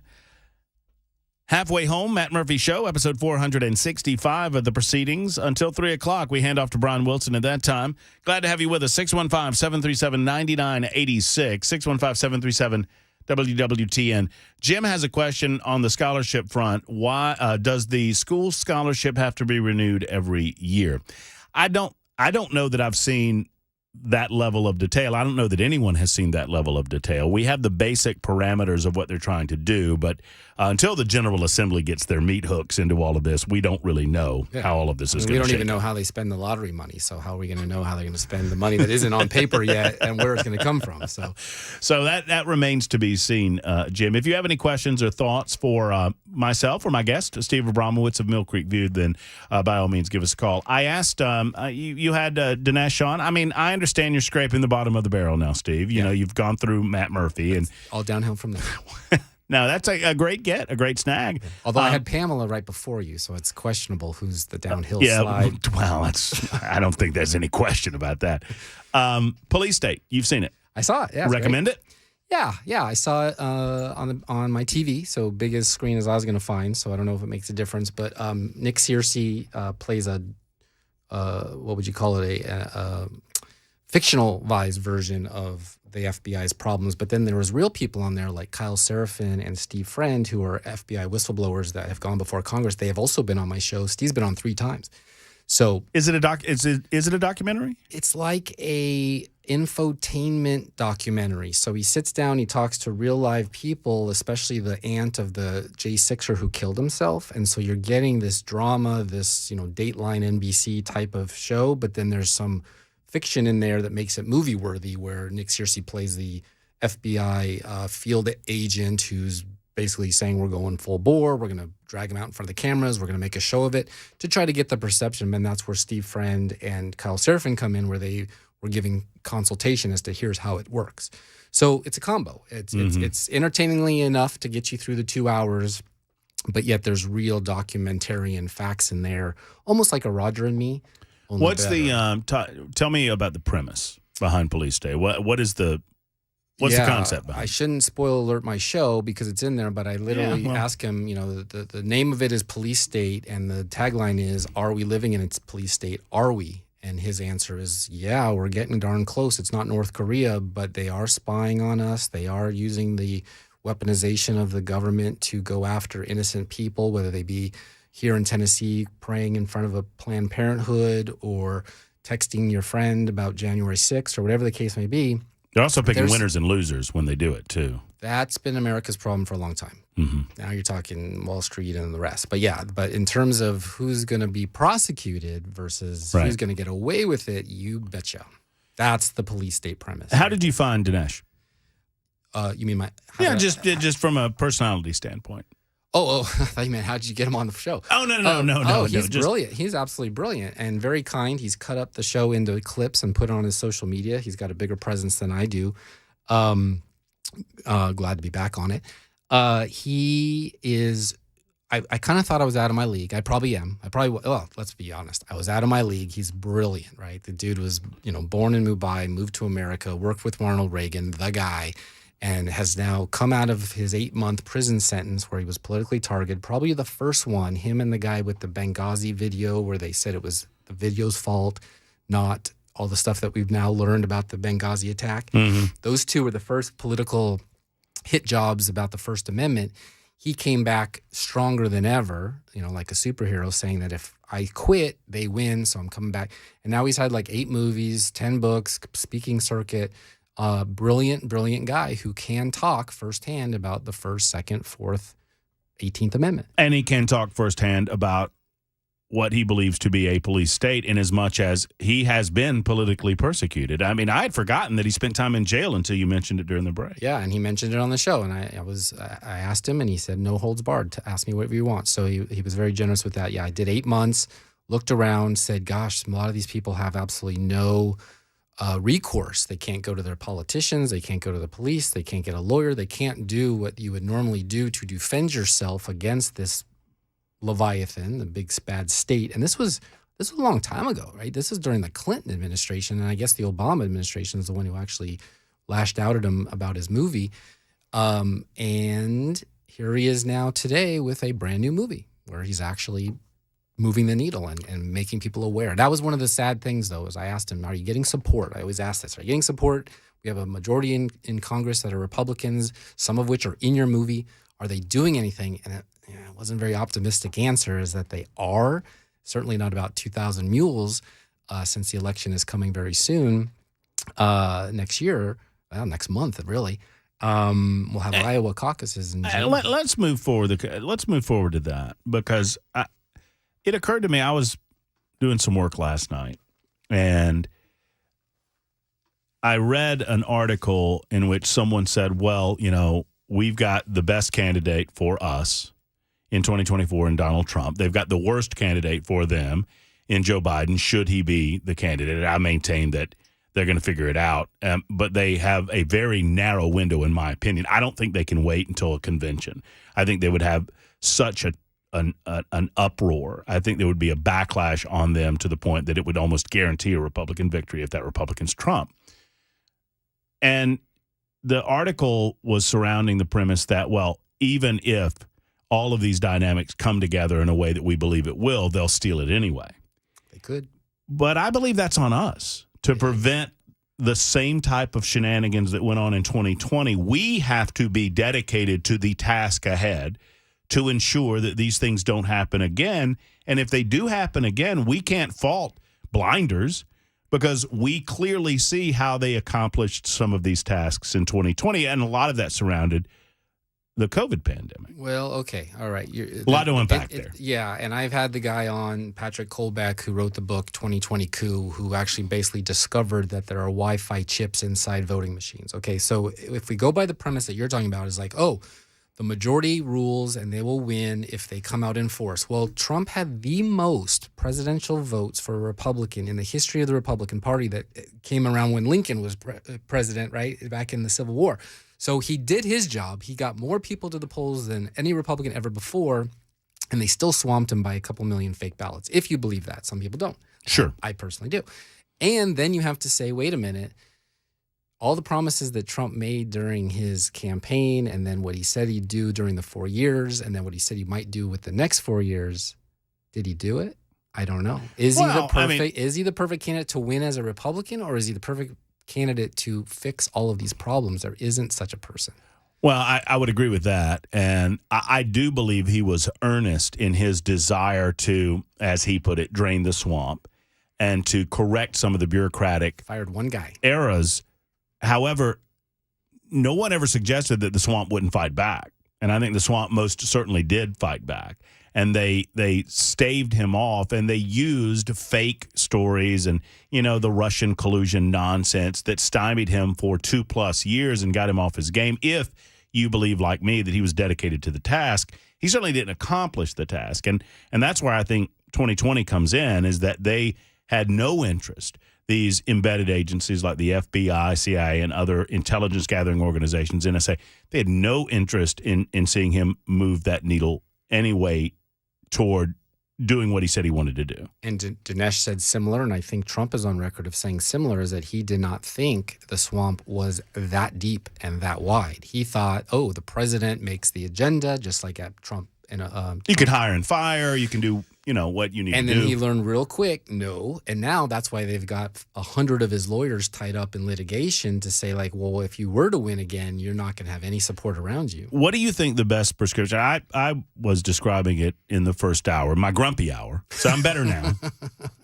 I was describing it in my first hour that, as we move forward with Donald Trump, I think a couple of these issues, I think the New York case will be gone long before spring, it seems, or maybe around spring. I think the Florida case and the Georgia case will be around, but I think it's in his best interest to boot those until after the election cycle, because I have no faith that they are going to be fairly decided in their initial courts. Yeah, no, I think you're right. I think they'll be able to do some kind of legalistic thing to push it off, but the ones that scare me are the ones where they're trying to keep them off the ballot, like Colorado. Mm-hmm. If they were to do that, obviously democracy is completely gone, because you're I think that's with too, the Electoral College. Would you agree with me if I said that's too in your face? No, because look at the trials that you just mentioned for Trump. Hunter Biden is going to court for illegal possession of a firearm, and they have somehow been able to subpoena Trump himself to say that he and Barr and some other lawyers targeted the man for doing what he did. So they're not saying I'm innocent. They're saying you targeted me because otherwise you wouldn't even know about these things. So they're using the media, they're using the spin cycle to be able to drag him into yet another front to have to fight publicly while you're supposed to be running for the Iowa caucuses or the South Carolina primary. But it certainly bolsters his presence, and it helps him. I mean, in the Unless primary, he's off the ballot. in the primary. If California says you can't vote for Trump, how's he going to win those? And maybe I'm wrong. And they've done so many things they've never done before to a president and an ex-president. Why I would think you get that to the Supreme Court level, and they will destroy it. I mean, and maybe I'm being naive when I say that. Well, they didn't treat him very well either. Sometimes yes, sometimes no. So it's a gamble. And I'd love it, but we're running out of time. There's only I would agree with you left. that I don't put anything past California or Colorado or some of the other liberal states. They'll do whatever. I mean, they don't have the respect for the law that Steve O'Brien. I mean, they use that against us because they know that we do respect the rule of law. And that was my key point of today: is that the Supreme Court of Washington State is elected. They're not appointed like they are in Tennessee. So people don't even understand the mindset of what's it like to live in a state that has elected politicians who have to run for office and raise funds and whatever. And the answer is you get 93, where's that statistic here? 93%. Look at all this paperwork. I know, I bring receipts because the mob goes crazy. They get mad when I say they instead of she or something. 99% of significant contributions towards the campaigns of winning state Supreme Court candidates were from progressive sources. Not 9%, not 19%, 99%. Is that in Washington? That's in Washington State from 2013 to 2022. And if you get into the legislation that actually passed, it's all majority progressive stuff. None of our state Supreme Courts.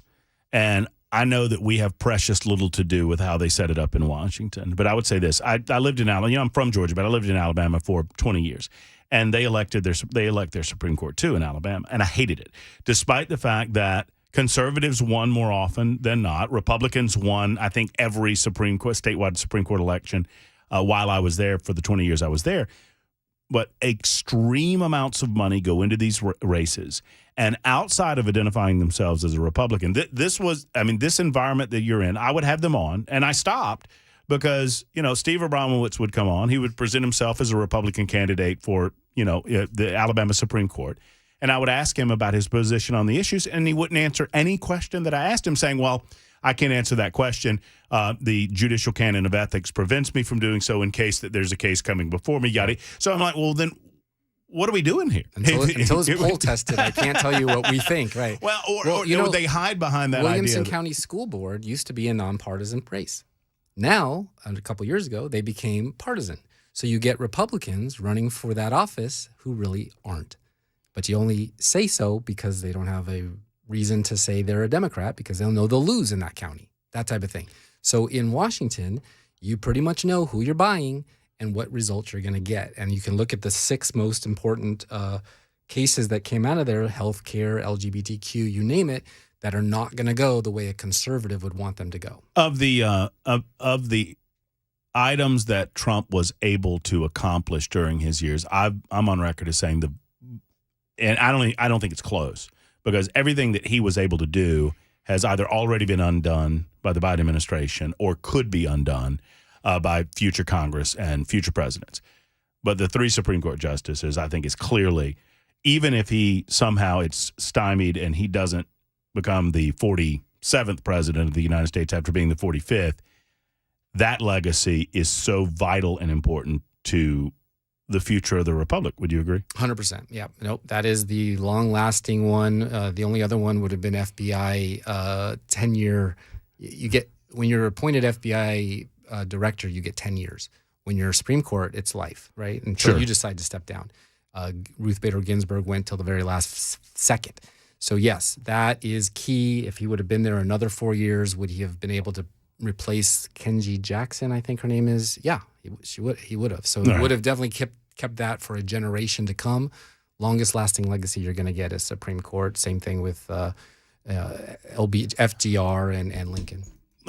Steve Abramovich was with us for one more segment. We will continue the conversation right after this, and I will ask him if he will be watching DeSantis versus Newsom tonight, if he's a glutton for punishment like yours truly. Back in a moment. I know Gavin Newsom. Hey, the folks at PhD Weight Loss want you to know that while it is December, a lot of us, and I include myself in this number, we have more slip-ups during the month of December. Because, you've got on the heels of Thanksgiving, and Thanksgiving is such an eating holiday, and then you've got a lot of holiday parties, and you've got gatherings, and you're sipping the eggnog, and you're losing your mind, and you're gaining weight. Don't do this.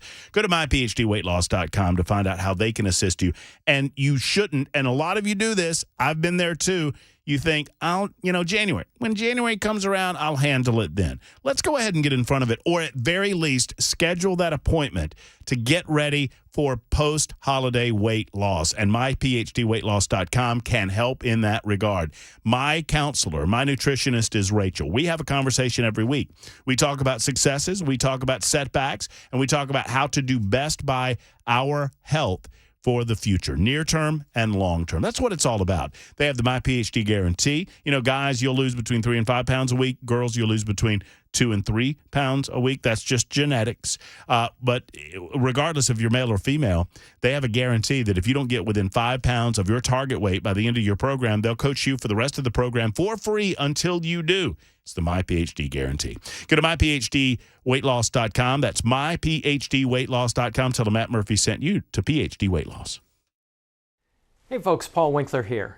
One of the things that we see from time to time, way too often, is this. Let's say that you go to a financial advisor and they say, hey, you need to set up an investment portfolio, and what we need to do is we need to have some of your money in stocks or mutual funds or ETFs or something like that, and we need to have something fixed or guaranteed in your investment portfolio that'll protect you against the market downturns.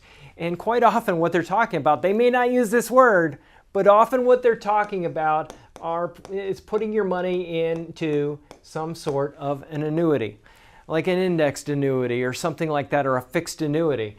And what they're doing is they're saying, hey, let's put your money in both of these, which sounds really good. And you should. And typically in an investment portfolio, you do want to have fixed investments and stocks as well in the portfolio to protect against inflation. But here's what happens when you manage a portfolio. Let me use a really, really simple example. Let's say I have a portfolio and I got stocks in there. Then I have my fixed income, my bonds in the portfolio as well. And let's say I have half my money in each. When stocks really do well, what we want to do is they're going to be overweighted in my portfolio. I own too much of them because they've done well compared to bonds. It was supposed to be half and half, and now maybe it's 70% stocks and 30% bonds, let's say, or something like that.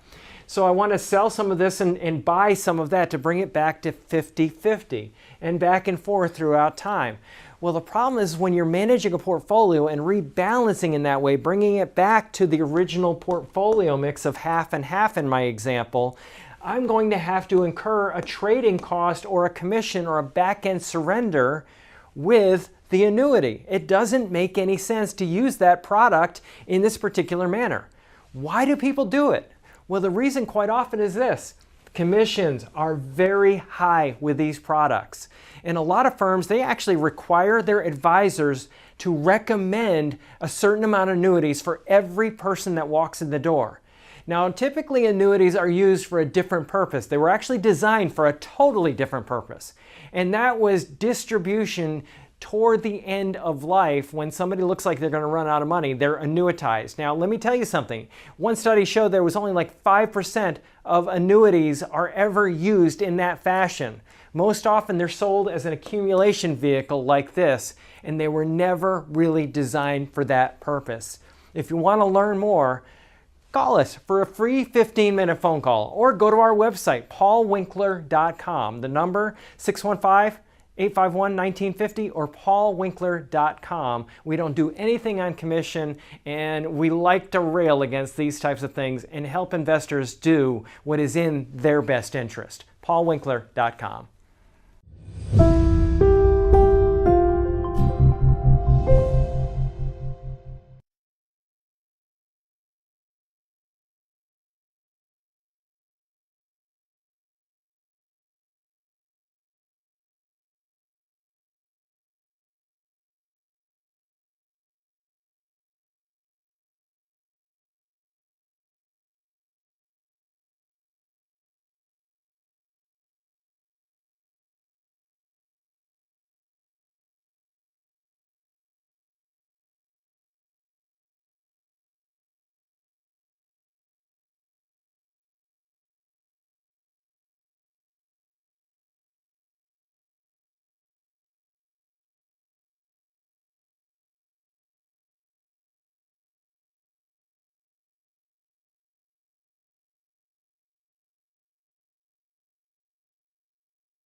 Super Talk 99.7 WTN. Only like 3 minutes left. Steve O'Brien. Well, we've got another hour of me and you. Steve only has about 3 minutes left. He's with mcview.us. That's Mill Creek View, Tennessee. Other than Dinesh, dadgummit, why do I do that?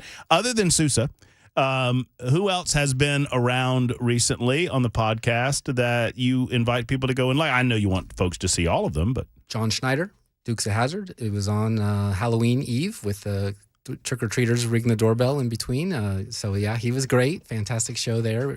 Kind enough to put it on his Facebook with 1 million followers. And I should mention one thing about Donald Trump.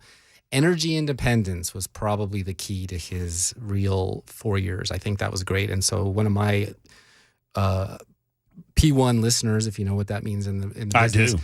Maybe your listeners don't. But anyway, he has listened to everything, and he just texted me and told me Trump energy independence was a big deal. His name is Eddie, and Eddie's amazing. So thanks, Eddie. Thanks, Eddie, for listening to Steve, and thanks for being a P1. I hope you're a P1 with us too. P1 Yes. P1 means loyal and dedicated in here every day. So real quick, if you had the decision, who would you select as Trump's VP? If it were me, it would be Darrell Issa. Nobody even knows who that is, but he's a congressman. He's back again, look it up, in California, which could bring a heck of a lot of electoral votes, or a Joni Ernst, but it's never anyone we know by name, at least the majority. If you look back on history, it's like, what? Mike Pence? Who's that? You just don't know, but then they become vice president, and they usually do a pretty good job if they're loyal. But see, you and I have such different ways of looking at this. You're like, this is the worst job in the world. I'm like, well, I think it's the best job. You don't have to do anything. Warm bucket of spit, I think, is what it's been defined as by other vice presidents in the past, like Spiro Agnew. Steve, it's always a pleasure when you stop by, man. Thank I you, appreciate sir. you. Keep listening. mcview.us. That's mcview.us for more information about the Mill Creek View Tennessee podcast. Good friend of the show. We'll be back another hour to go. We'll wrap it up right after this on Super Talk 99.7 WTN. Now I got to go right.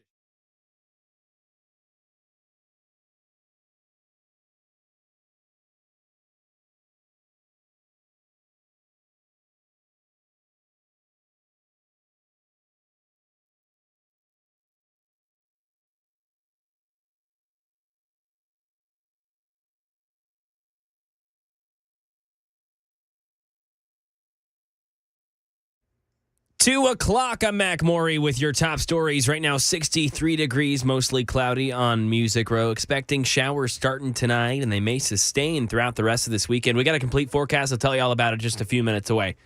Starting in Hawaii, federal investigators there looking into an incident at Maui's main airport this morning. Alex Stone with details. An ambulance and fire engine surrounded a Hawaiian Airlines Boeing 717. The FAA says a plane hit an airport vehicle while it was pushing back from a gate. Local reports say an employee at the airport was injured. The flight was heading to Honolulu. Everybody on board had to get off using stairs, and then they walked to the terminal so the plane could remain where it was for the investigation. Hawaiian Airlines put passengers on other flights to Honolulu. Crime in Tennessee. Metro Police found more than 100 pounds of marijuana at a home in Antioch. Concluding in this man's arrest, officials conducted a search warrant after seeing John Edward Minter loading up bags of marijuana into his truck. 119 pounds of the drug were found along with psilocybin mushroom gummies. He's facing felony drug charges. And federal agency in Utah on the lookout for a group of accused of pulling off a large smash and grab in a gun store. Alex Stone. When a federally licensed gun retailer was broken into last week in Cedar City, Utah, police say a large amount of guns were stolen. The ATF says 3 men broke into the store just before midnight on November 21st. Surveillance video shows them wearing black hoodies, blue jeans, and masks with guns strapped to their hips. They broke display cases and shoved guns into large bags. The ATF now has a reward up as they're asking for help finding the burglars who now hold on to a bunch of illegally obtained guns. And that is the latest news. Weather and traffic next. I'm Mac Maury, WTN News.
All right, folks, so let's talk about Christmas. Let's talk about gift giving at the holiday season. And ladies, I want to give you a concept that I think would be a absolute home run. I'm talking about a safe from Nashville Safe House. Because if you have a gentleman in your life that likes his weapons, and I guess I shouldn't be sexist, and I could do it the other way.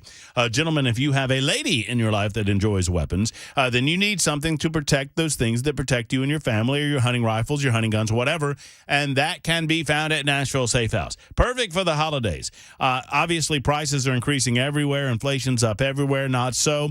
So much in stock at Nashville Safe House, and Mark wants to see you, and he's going to give you a special deal. They've got rebates galore, and I might mention that gun safes are sales tax free at Nashville Safe House. Let me say it again. Gun safes are sales tax free at Nashville Safe House. Yes, indeed. They offer discreet and professional delivery, installation as well. They know the combinations to their safes. Don't let a crackhead deliver your safe. Do it with Nashville Safe House. Go see the incredible selection of safes they have. Now, it's not just gun safes, although I focus on that quite a bit because they've got the Browning. They, of course, have Fort Knox and Champion and Superior and so many different brands to choose from, but also jewelry safes, corporate safes as well at Nashville Safe House. It's what they do. Go to NashvilleSafeHouse.com. That's NashvilleSafeHouse.com, or stop by on 4th Avenue South in Nashville and tell them that Matt Murphy sent you to Nashville Safe House.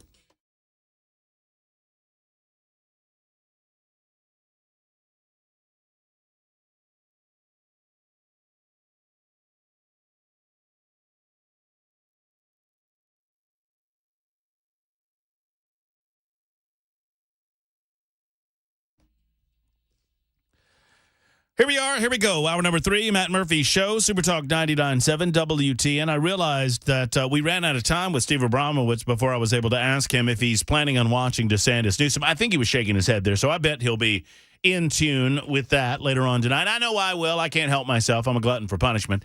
A 90-minute exercise in futility by Ron DeSantis. And I'm not saying this as a DeSantis hater. I don't think that I am a DeSantis hater. I'm just a realist, and I recognize that Donald Trump will win the presidential nomination for the Republican Party in 2024 unless something unforeseen or incredibly dramatic would occur. And I don't include in that incredibly dramatic analysis anything that's going on in court. I think those things will stretch out beyond the 2024 election cycle, and I think many Republicans will go to the polls and vote for Donald Trump because of some of the political persecution that's going on, and I think many will vote for Donald Trump in spite of the political persecution that is going on, particularly if Joe Biden is the candidate on the other side of things, and especially with other candidates potentially in the mix. There is a possibility of a third-party run. We've heard rumors, innuendo and rumors about the West Virginia and Joe Manchin and the possibility of being on the No Labels Party. I know that organization is working feverishly to get on every ballot in every state in the union. A lot of you offering suggestions as to who the vice presidential candidate should be. And most of you recognize that, I hesitate to suggest this, but it is true. The importance in choosing someone who is of a different racial background, of a different ethnic background, or who is a female to be the running mate.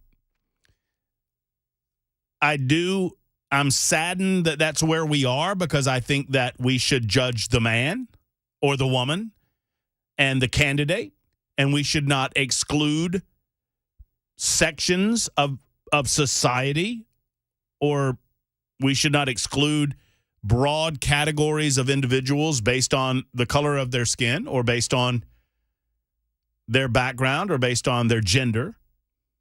But it is a fact. Some are suggesting Vivek Ramaswamy for vice president. I hear you. 73. Hey, is Mac Morey back there? I bet he is. Oh, yeah. Mac Morey's back in the newsroom. Hello, Mac. Hello. How are you? Doing great. Good afternoon. Good afternoon to you. It's Thursday. That's all it is. That's all it is, Mason. Don't you do it. Mason, I've been accused of being in a grumpy mood because of Mason Fleming. Have you heard this? Oh, wow. You were at lunch. I understand that. Accusations. But, because he started doing the whole Friday Eve thing, and then I got grumpy about it, and then everybody's like, why are you so grumpy? And I'm be honest, I just about cut off your mic so I could play the Friday Eve thing. Just then? Just now? Then. What do you think I would have done? You have I mean, things what do you think I would have done? Okay. I don't think it would have gone well. You have things you could throw. I'm very happy for the this. mic part would have been but it would have been a bit much. I tell myself to take these things in the fun spirit in which they are offered. Yet at some point, my brain a flip switches in my head, and I can't control myself. No, you just kind of black out. It's Thursday. That's basically it. We mourn the passing of Mason Fleming. As this afternoon there was a freak accident. No. I wouldn't resort to violence. Not with you. You're big. Now with Maury. Okay. I mean, Maury's wiry and all, and he's probably fast, but I feel like I could just sit on it. I could sit on it. If I could run. If I could get a running start. But this question came up, which is why I need you, Mac Maury. Okay. 7364 wants to know, what kind of mushrooms did Mac say in his news report? And I help me. I was not listening. I apologize to say so, but it's true. Yeah, 100 pounds of marijuana were found at a home in Antioch, and also psilocybin mushroom gummies were found. What? Psilocybin? Psilocybin. Yeah. You just reading that? Do you know what that means? I don't. By the way, I'm not challenging you. I'm not trying to put you over picker bout. I don't know what it means. I don't know what psilocybin is. But I am talking long enough that you could easily look it up. Yeah, there you what go. I'm trying to do really quickly. I'm assuming if there was that amount of marijuana that these mushrooms were not of the variety that one could find in the produce section of the grocery store. Yeah, exactly. It's a psychedelic pro-drug compound produced by more than 200 species of fungi. Yeah. Everybody knows that. Come on, man. Come on, Murphy. What's your problem, buddy? Magic mushrooms, psilocybin, there it is. Yeah. Are those legal? I don't think those are legal. No, those are not legal. He's facing felony drug charges. Is it not the case, like, I go into the convenience stores and you see these gummies, not that I would ever partake in anything such as a gummy, a CBD or a THC gummy. Not me. No. Absolutely no. I just do it. You know what I do love, though? Have you noticed, like, smoking dope is still considered to be kind of, come on. Yeah, come on. What are you doing? What are you doing? Hey. Like, whoa, easy now. But in general society, has anyone else noticed the ease in which people say, oh, yeah, I take gummies. But then they always tell you, for what reason?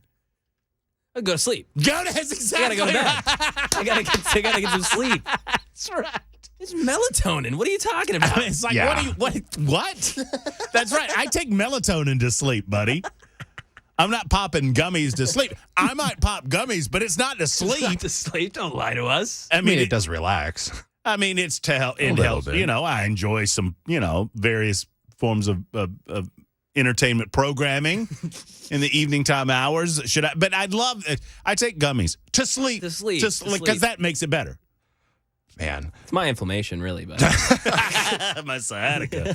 I really got to help the sciatica. Helps with my ADHD. Oh yeah, sure, no doubt. But the Delta 9 gummies, you know the ones I'm talking about? Yep. Aren't those technically illegal? I don't know anymore. I'm not really sure it's such on a thin line of what's... I don't know. Yeah. They're all branched. They're all connected. Seems like it's the same. I really feel like that the broadly the state is just basically looking the other way on the whole gummy thing. Yeah. The gummies, yes. You know why? Because those that would be in charge of doing something about it, they got to sleep too. And they need to get to sleep. And boy, oh boy, I pop the gummy. About an hour later, I'm all relaxed. And my back doesn't hurt anymore. And, my glaucoma's not acting up anymore. Andrew says Delta 9 is illegal. Well, then, I mean, okay. Well, wait, what? That's what he says. But I see it. I see it everywhere. I mean, and I'm not trying to call these folks out, but No. So it's my understanding, and Andrew, if you know, tell me on the super text line, because that the Delta 8s are below the threshold of THC. Yes. And that the 9s are above the threshold of THC. So technically, you're not supposed to be selling the 9s, but I see them. I see them out and about. For sure. I'm not looking for them necessarily, but I see at them. a gas station, they're there. Yeah. And by the way, these numbers don't mean anything to me. But then there are people that go, well, I found Delta 10s. I'm like, oh, that must, wow, great. I found Delta 20s. Woo! Whoopity-doo. I have here on the Googles, as of now, the answer is yes. Delta 9 THC derived from the hemp plant, which is less than 0.3% of THC content, is legal in Tennessee. Okay, legal. Interesting. Okay. Yeah, Delta 9 is not illegal. Well, see, I'm getting mixed messages. Mike says Delta 8 worked just fine. Well, good for you, Mike. I'm glad to hear that. Hope you're not driving right now. You're popping those gummies to sleep. It's for sleep. That's for sleep. He's got a truck bed. Yeah, I mean, just blow up mattress in the back. Of course. Yeah, sure. Take it out. Dan has a thought about vice president. Let's get off this subject about dope and on to the subject of the vice president of the United States. Dan, what's going on? Well, I'd love to help you guys with the gummy research, but I'm not that guy. Well, if you ever have trouble sleeping, call us. We're your radio station to help. That is fantastic. Thank you. So again, I think it's super important that you do get a VP that is a different color or a female or both, because you want to bring more people into the fold. And, it's critical to have somebody that when you see them on TV, you feel like even with the image, I can relate to that person, or they talk like you do. So the more people that we bring into the fold, if it's 2%, if it's 4%, if it's 1%, that's a win for now and for the future. No, I mean, I wish it were not so, but it is so that identity politics matters. And because of that, I think it is important that you select someone that will potentially broaden the base of support than you could expect state to state and across the country. So I would agree. So with that in mind, Dan, I don't know if you're a Trump guy or not, but who should Trump pick in your mind that would fit that description? I think it's really simple, and it's Tim Scott. And the reason why I think it's Tim Scott is because Tim got out early, and a lot of the people that not a lot of the people, there haven't been that many, but the people that have been VP picks that got out early are the people that got out early in the process, and they didn't have a lot of back and forth negativity with the eventual candidate. And Tim Scott looks great. He has a great story. And I think a lot of people, and again, and voters are shallow. Okay. And so it's okay to have somebody that just has a great story. And when Tim Scott goes out there and speaks to common people and common people of other colors, I think he does resonate with people, not only his story and his color, but what a tremendous positive personality he has. Mm-hmm. I don't see there's anybody else that's even close to being a perfect pick as Tim Scott. I am predisposed to agree with you, Dan, and thank you for the telephone call. I think that Tim Scott checks a lot of boxes. He is in South Carolina. He's a senator from South Carolina, and it is important that you start off with a bang in South Carolina. Now, I'm not that concerned about the presidential primary on the Republican side of things. I think that Donald Trump will wipe the floor with Nikki Haley and Ron DeSantis and whomever else is still in the race. Chris Christie's in the race just to be a foil. Chris Christie's in the race because he hates Donald Trump. Just that much. And he'll stay in as long as he possibly can, as long as his money holds out. He has no belief. Chris Christie does not believe he's going to win the presidency, nor does anyone else. Now, Nikki Haley, her folks might have convinced her that things like the Americans for Prosperity endorsement will give her bounce into the new year. Frankly, there's not going to be a lot of movement past tonight. December, you're not moving anywhere in December because people naturally stop paying attention to politics. I've been doing it long enough to know that pre-Donald Trump, Donald Trump changed the dynamic for about 5 years, especially while he was president of the United States, and he gave us a new headline on a daily basis to discuss and debate. But traditionally, December is a dead zone politically, even leading into a presidential year. January, things will crank up in earnest. And by then, you really have two competitors vying for second place, Ron DeSantis and Nikki Haley. And Nikki Haley, if anything, is just trying to rise above Ron DeSantis. Now, a lot of people are questioning why DeSantis and Haley are campaigning in the way that they are. You are not going to beat Don. I mean, if you think you can, and trust me, regardless of what we see, regardless of the reality in front of us, understand this. Nikki Haley has people around her that have explained to her path to victory, and she believes it. Ron DeSantis has people around him that have explained to him his path to victory. And I would expect that those explanations involve Donald Trump in some form or fashion going to jail or getting convicted of some of the charges against him. That would be the only reasonable way that I could explain to Ron DeSantis how he could win anything, or Nikki Haley for that matter. But make no mistake, they believe, they have convinced themselves, erroneously, in my opinion, but they've convinced themselves that there's a path. It is not a path to victory to be a lesser Trump. Vivek Ramaswamy is youthful. He is, to a certain degree, a neophyte, but I think he's a brilliant person. I don't believe that he is some sort of setup. I don't believe that he is a wolf in sheep's clothing, as some have suspected. I think he's being earnest, but he's a lesser Trump. How would you expect, if your goal is to win the presidency, how do you do that by being a lesser Trump? I think Vivek has been running for vice president all along. I do. So I don't begrudge a Haley or a DeSantis who genuinely believe that they have a path to victory, trying to distinguish themselves from and apart from Trump. But I also think that's a failing model in 2024. People don't want to hear it. And that is evidenced by the numerous polls that we've seen over these last several months that indicate that not only is Trump in the lead, but he is building his lead. We'll take a little break in December, and I don't expect that that will do anything but carry forward in the new year, in 2024. Karen and Andrew, we'll get to you momentarily. It's 21 after the hour. This is The Murphy Show on Supertalk 99.7 WTN. Today's show happened because I saw a comment. He said, why don't you do something on doves and dove fields and how to find them and things like that. So yeah, all right. Good idea. It's past the opening day, but like you said, it can work. Yeah. Because the season is long. It runs for 90 days, and there's 3 segments, so we're going to cover all that today. Let's rattle off the season. September 1 through September 28th is the first segment of Dove, and then October 14th through November 5th, and then December 8th through January 15th.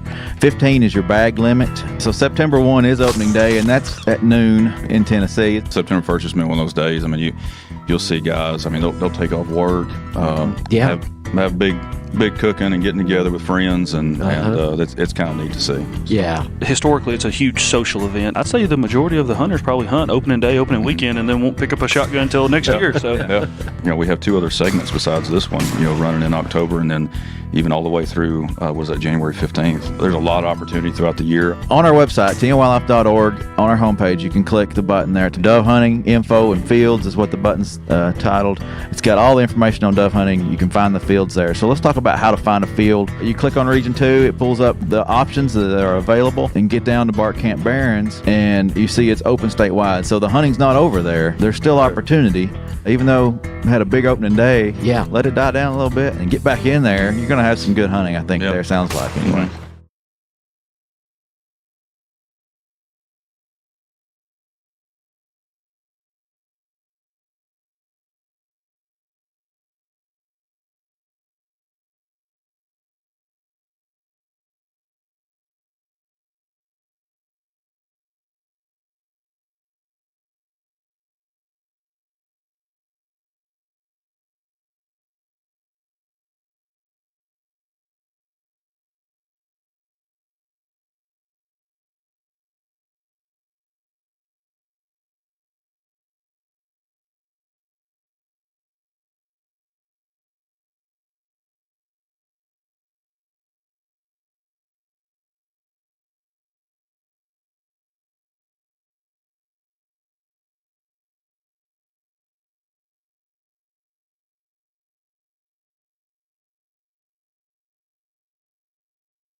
We'll see if this truce between Israel Hamas extends into a 7th day. An active investigation in Tennessee. Plus, a veterinarian here in the volunteer states believe that a mysterious respiratory illness affecting dogs has come to the volunteer state. We'll talk about it 30 minutes after the hour of 2 o'clock right here on Super Talk 99.7 WTN. Thank you much, Mac Morey. It's 2:25. I don't know where else, and maybe for good reason, you would get a robust discussion on potential vice presidential candidates and dope, but that's what we're doing right now. Tangential. I've got Karen, who is in the borough, that wants to discuss the vice president possibilities in 2024, and I've got Andrew in the borough, who is ready to talk about Delta 9. I'm going to go to Andrew first because I'm worried that he might lose focus and drift away. I think Karen is laser focused on the show. So, Andrew, you are up next. I kid. I kid because I love Andrew. How are you?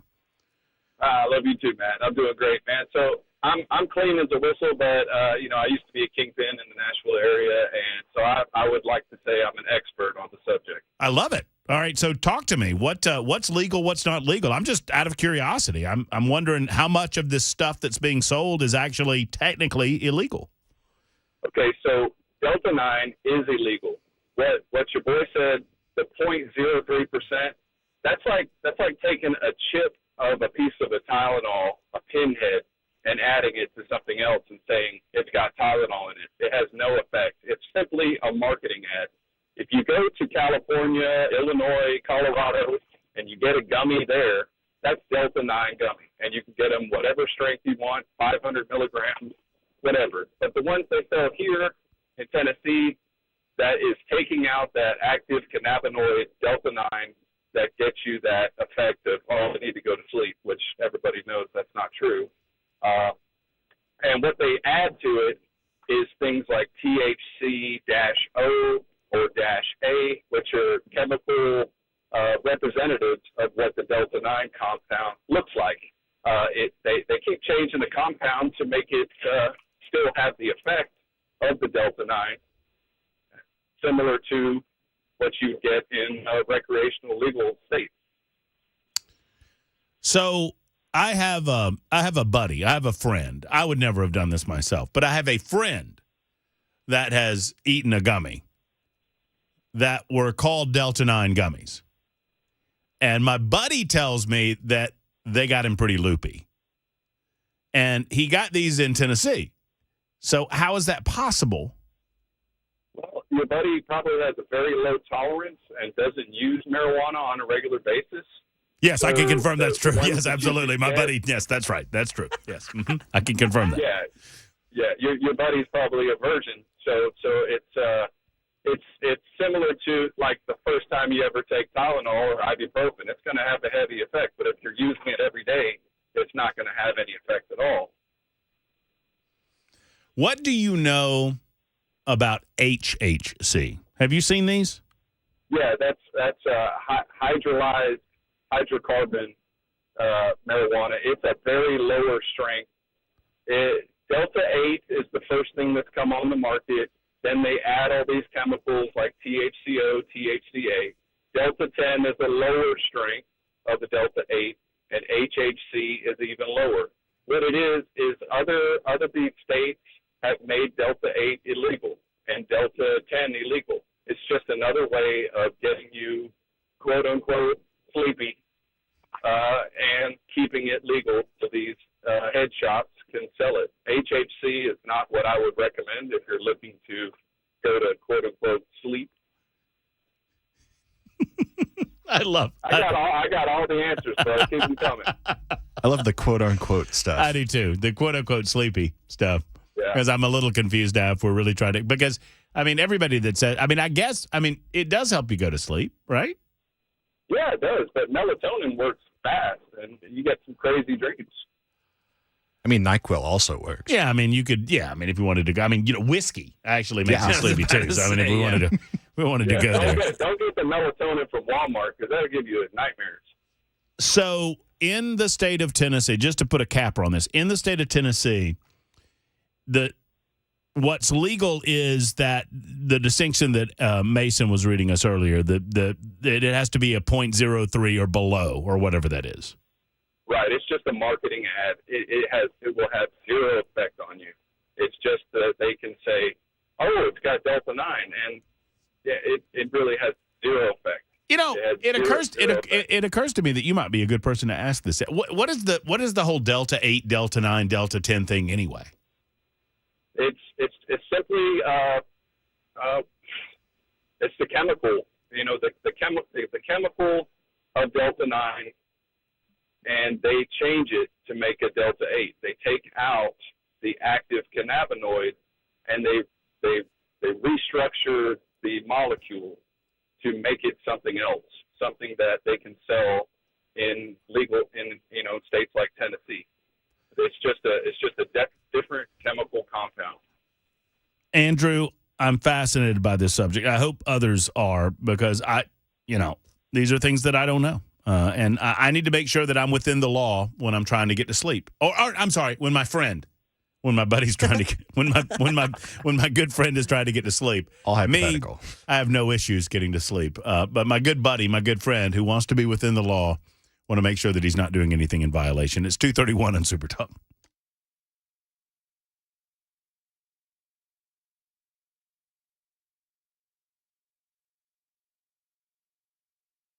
.231, I'm Mac Maury with your top stories. Right now, 62 degrees in Nashville. Expecting some showers later on tonight. We'll tell you what that looks like. Full weather forecast coming up in 2 minutes. U.S. Secretary of State Antony Blinken held a solo press event in Tel Aviv this afternoon following a day of meetings with Israeli and Palestinian officials, praising the ongoing ceasefire agreement between Israel and Hamas, which has now stretched into a 7th day and is expected to release another 10 more Israeli hostages. The 7th day that hostages have been freed and are returning home to their families. The 7th day that significantly more humanitarian assistance is getting into the people of Gaza who need it. And the 7th day that civilians in Gaza have been able to move to safer areas. And National Security Council spokesman John Kirby said today that he thinks there are some other groups other than Hamas that might be holding hostages, but that's not to say that Hamas doesn't have the visibility on that or doesn't have a way to find out about it.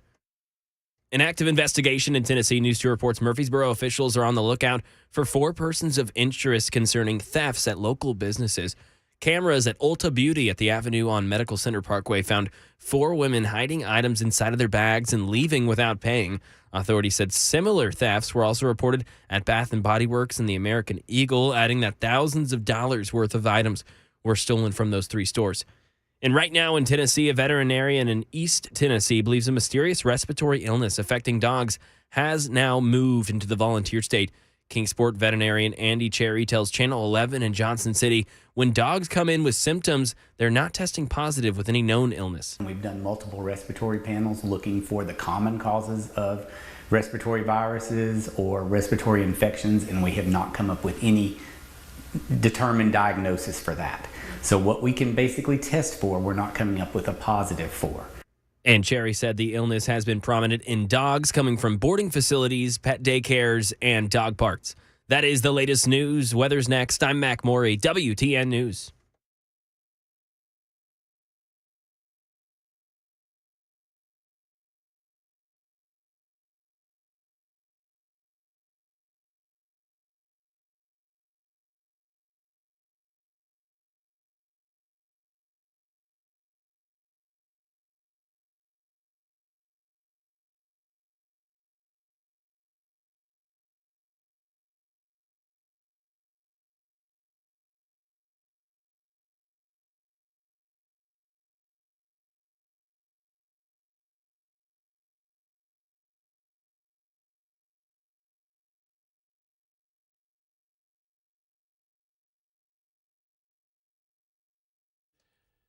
Hey, friends, it's Matt Murphy. Let's talk about pain in your body. The Dr. Gill Center for Back, Neck, and Chronic Pain Relief can facilitate easing that pain and getting you to a normal lifestyle, pain-free, without the need for pills, without the need for gummies, and without the need for shots, and certainly without the consideration for surgery. In all seriousness, folks, pain can be so debilitating, especially if it's back pain, neck pain, but even beyond that, knee pain, hip pain, elbow pain can all be treated with no needles and no downtime at the Dr. Gill Center for Back, Neck, and Chronic Pain Relief. They're not just a chiropractic center. Of course, that's what they do primarily. They also help with soft tissue inflammation in the body. They reduce pain, they reduce swelling, and they accelerate healing in doing so. It's what they're all about at the Dr. Gill Center in a natural way, in a way that's going to assist you to live a better life today. All you need to do is make the call that so many others have made, schedule the appointment, and begin living that pain-free life that you know you can live. I know you can live.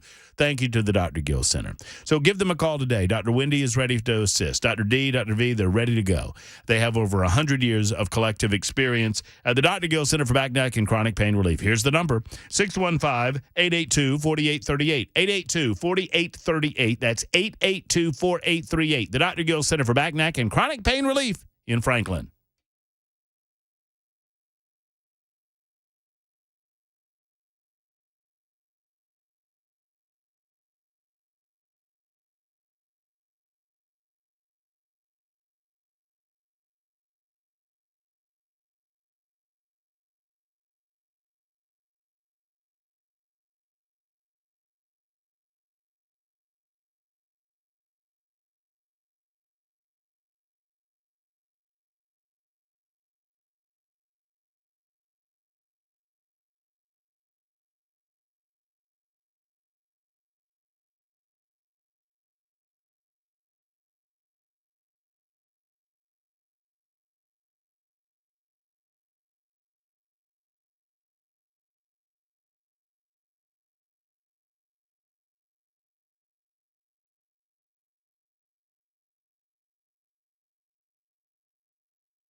$239 Dope Talk on Super Talk 99.7 WTN. It's taken over the Super Text line. By the way, Andrew, who just gave us a call, shout out to Andrew. Thank you for the knowledge.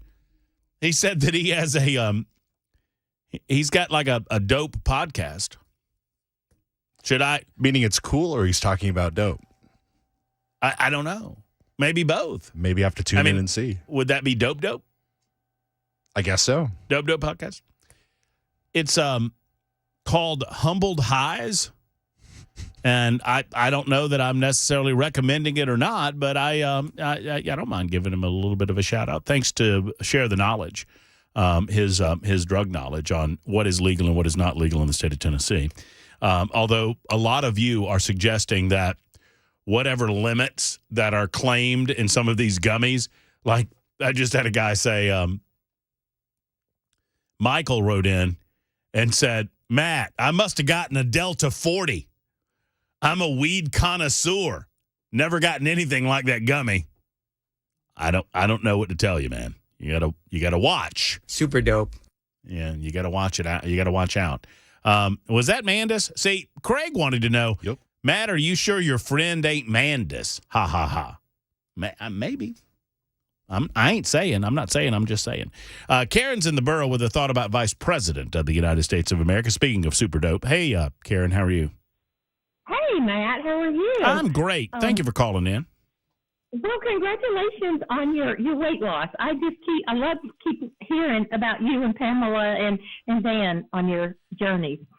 Well, I'll tell you something, Karen. I have been I admit that I've been stuck in neutral for about the last month or so, and I've got to get back into drive forward. But I'm planning on it. You'll hear more in the coming weeks. I promise. Well, just don't give up. Don't give up. No. As you, I have been a 100% Trump fan since him and his wonderful family came down the escalator. My first choice for VP would be Sarah Huckabee Sanders. I like Tim Scott. He's probably my second choice. But have been impressed with Sarah Huckabee Sanders for years. Her and Trump get along great. Yeah, I mean, I wouldn't mind Sarah Huckabee Sanders. Obviously, she has to get along with him, serving as his press secretary for I don't know how long it was, but for a length of time. And I'm impressed with her. I love her family lineage. I love Mike Huckabee. Love Sarah Huckabee Sanders. And you know what? As governor of the state of Arkansas, she's learning how to execute in the executive branch of government. I think she could apply some of those skills to assist Donald Trump in whatever fashion he had in mind for her. So I think she would be a good selection. I think she has more experience than Tim Scott politically, but I like Tim Scott. He would be my second choice. None of those others. I don't like Nikki Haley at all, or I was a fan of DeSantis until he kind of got all crazy. I don't know what happened. Maybe he got a hold of that Delta 9 or something. I don't know. That y'all were talking about. He's kind of gone loopy. I don't know. So, but anyway, I'm a big fan of Sarah Huckabee Sanders. I think she would do a tremendously wonderful job for our country. Well, remains to be seen, and I would not disagree with that, Karen. Thank you for your assessment, and thank you for the telephone call. A lot of folks were recommending Sarah Huckabee Sanders. If you, like me, believe that this is a fait accompli with regard to the presidential nomination process, even before we get to 2024. And look, this is coming from a guy that told you don't have to make a pick. What a politician wants you to do, first and foremost, is to pick. Because they know psychologically, once you do, you dig your heels in and you defend your pick against all other competitors. So, if you're a free agent, you can go back and forth, and you can go from DeSantis to Trump or to Haley or whatever. But once you've selected, psychologically, that's a lockbox side of your brain. So I suggested to you that you hold on to that selection in a precious fashion, that you don't make it. But, I mean, clearly, based on the polling data that we've seen, and polling is nothing but a snapshot in time, but pretty obviously that polling data indicates that there's no way that Trump is going to lose this lead unless something dramatic and unforeseen occurs. And maybe you could suggest that's why Nikki Haley and Ron DeSantis are hanging around. I think that it might do more long-term damage for them to hang around for any length of time into the spring than it would benefit them. But in our intellectual exercise today, I was asking the question about who would be a good vice presidential selection. I've gotten a lot of Candace Owens for some reason. That's not for me. I don't. Candace Owens is a very, very smart woman. She does not inspire me with her political heft. And there, I said that. Sarah Huckabee Sanders, sure. Tim Scott, a lot of those. Some Carrie Lakes in there. A lot of different recommendations. And we'll continue the intellectual exercise moving forward. 6566 said, Happy Little Friday. See, Little Friday doesn't bother me nearly as much as Friday Eve. I don't know why. Somebody said Happy Little Friday to me. No, I don't like Little Friday. Look, why not? Well, because I like the other one. Yeah, do you know? Yo, you'd see, that's how you do it, Mason. That's how you prevent getting the horns of the bull when you do it that way. See, but he said the other one. He didn't even say it. Well, to be fair, I was trying to prompt Mason so I could just say Mac, I'm not good at this though. I give up. Everybody, everyone, it's just every week. Everybody just enjoys it. Hey, tomorrow, speaking of Friday, tomorrow we got Friday Mac Attack. Do you know what we're doing for tomorrow for Friday Mac Attack? Yeah, I was thinking either, it was going to be, I was going to be holidays. I didn't know if we could wait on that another week, want to do something else, but I was thinking holidays. All right, so draft holidays. Yeah, draft your favorite holidays. I don't mind that. It's the season, yeah. I was hoping we'd do something about, best Georgia Bulldog teams of this year. And, or something along those lines. Best Georgia and Alabama players of all time would be a fun draft. There's so many good ones. Oh, yeah. I know who I'm going with first. Ooh, who? Oh, Herschel. Dang, that would have been my pick. You can't go against Herschel. If we're doing both schools, if you got Herschel, I'd pick Julio. Yeah, gosh, Julio's good. I don't know. Julio over Joe Namath? For me, yeah. Broadway Joe Namath? Joe Namath, yeah, cool. If you wanted to go quarterbacks, you could do, well, maybe save that for a different time. So, do you have are you willing to, on Friday Mac Attack tomorrow, are you willing to give me a prediction for the game? Oh, of course. Of course. Are you going to be honest with me, or are you just going to try to? No, I swear, dude. Yes, absolutely. Butter me up. I've been gearing up. No. No, my instinct would actually probably to do the opposite, to be honest with you. Oh, bam. 65-7. Nick Saban. Easy. Saban's got smarts, numbers. Smarts 1-4 against the king. Nick Saban of all time. Sure. Did anyone see, I don't expect that the two young bucks that I'm looking at saw this. Did anyone else see the Christmas in Graceland special last night? Negative. So I watched it. Do you ever find yourself watching something and about halfway through it, you realize you've got this, and I know I have this look a lot on the radio show because I can't see well and I don't have glasses, but this look right here, if you're watching on television, it's this look. Hold on, this is the look that I had last night watching the Christmas at Graceland special on NBC. That look right there. And here's the reason.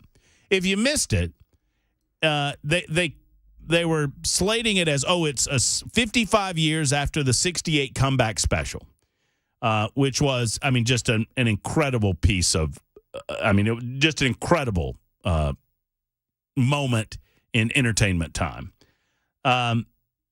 They went to Graceland, and the suggestion has been made that Lisa Marie didn't want them to do this, but now that Lisa Marie is no longer with us, the Elvis television special in 2023, obviously without Elvis, called Christmas in Graceland, presented performances by 8 musical artists who presented themselves in various locations in and around the Elvis Presley estate. The only good thing about this was seeing Graceland. That's it. And if you've never been, by the way, I strongly encourage you to go. Have you ever been, Maury? No, but every time you talk about it, you sell me on it. I really do want to go. Oh, man. 1, it's a slice in time. 2, yeah. It makes you realize what wealth was in 1965 or 1970 versus what we consider wealth to be today. That's the house in and of itself is not that big. It's not that grand. It also, Elvis had 3 televisions in his television watching room because he wanted to watch all the channels at once.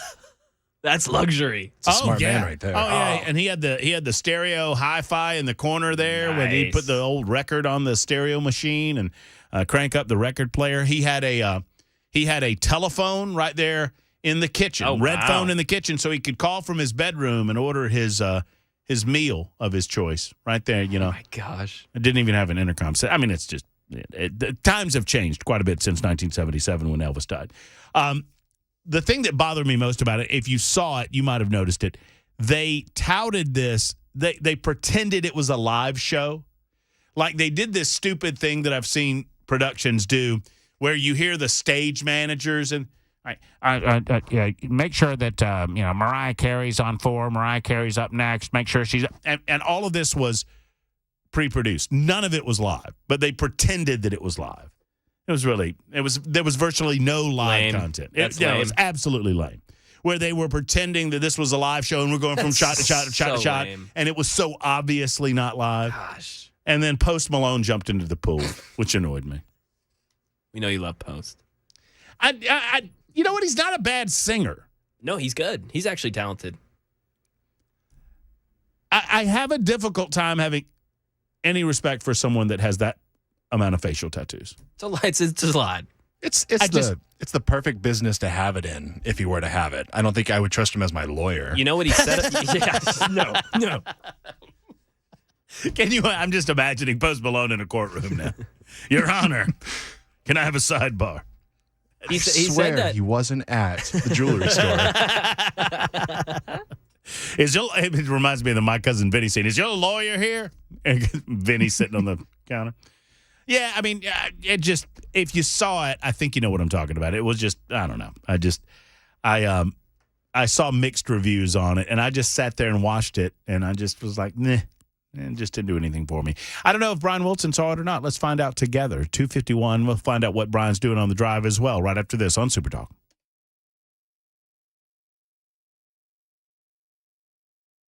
Hey folks, Paul Winkler here.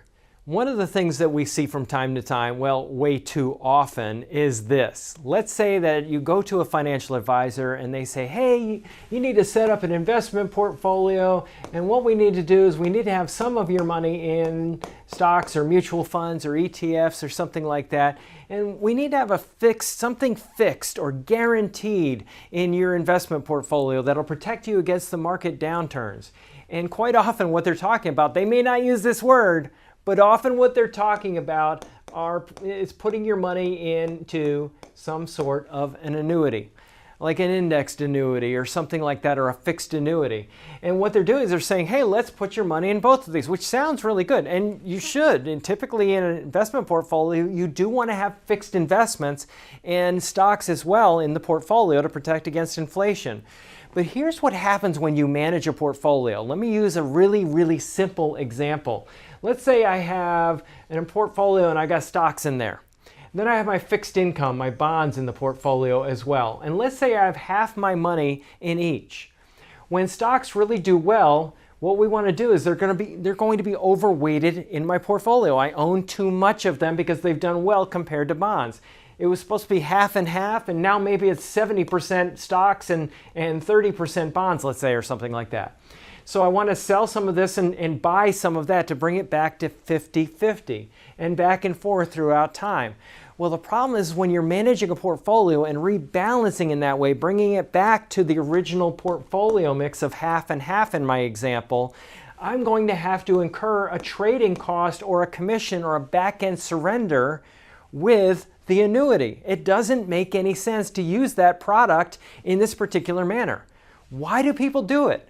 Well, the reason quite often is this. Commissions are very high with these products. And a lot of firms, they actually require their advisors to recommend a certain amount of annuities for every person that walks in the door. Now, typically annuities are used for a different purpose. They were actually designed for a totally different purpose. And that was distribution toward the end of life. When somebody looks like they're going to run out of money, they're annuitized. Now, let me tell you something.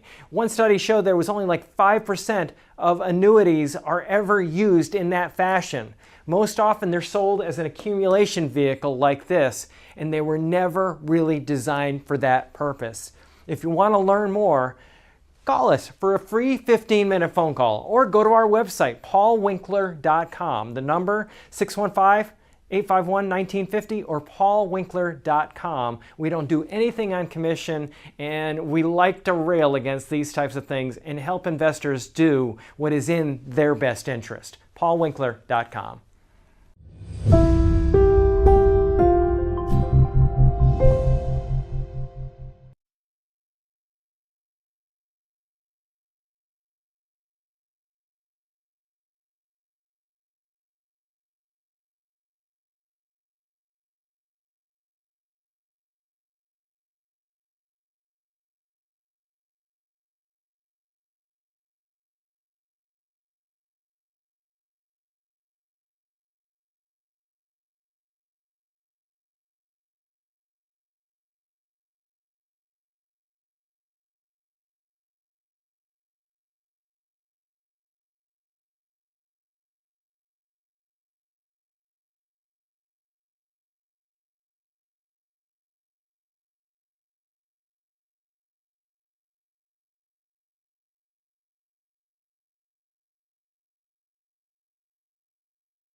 An update on the ceasefire in Gaza and how that war has affected things here in the States. Some crime in Tennessee. A mysterious dog illness may have made its way to the volunteer state. Plus, a nonprofit helping out a U.S. Army vet right here in Tennessee. That and more. 3 o'clock, Super Talk, 99.7 WTN. I like that. A little good news from Mac Morey in the news department coming up in about 3 minutes or so. It's 2:57. Super Talk 99.7 WTN. Don't forget, by the way, a Super Talk Live event happening Thursday, December 7th from 4 until 8 o'clock at Scoreboard at Cedar Creek Marina. We'll be talking about the year that we're leaving behind and the one that's upcoming. Join myself, Matt Murphy, Dan Mandis, Chris Hand, and the one and only Brian Wilson at the event from 4 until 8. It is absolutely free. Free to you, free to me. 997WTN.com for more information. The aforementioned Brian Wilson will be in attendance, as I will. How is Solo? Inquiring minds want to know. She was snuggling down with the Foxy Butt. We have a toy. We have a beaver butt and we have a Foxy Butt that Grogu got on the very first day that we got Grogu. Uh-huh. And it's just a silly little stuffed toy that's just the rear end of these animals.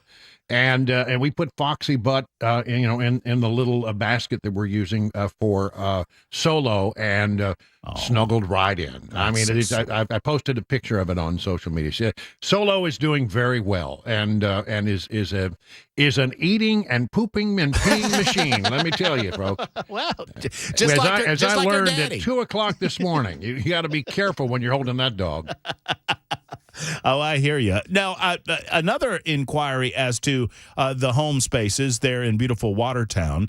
Have you gotten the inflatable tree back up outside? Well, no, we had to do a repair job after it fell down. We actually found that it punctured a hole, and Cabana Wife actually took her sewing machine out into the yard and fixed it.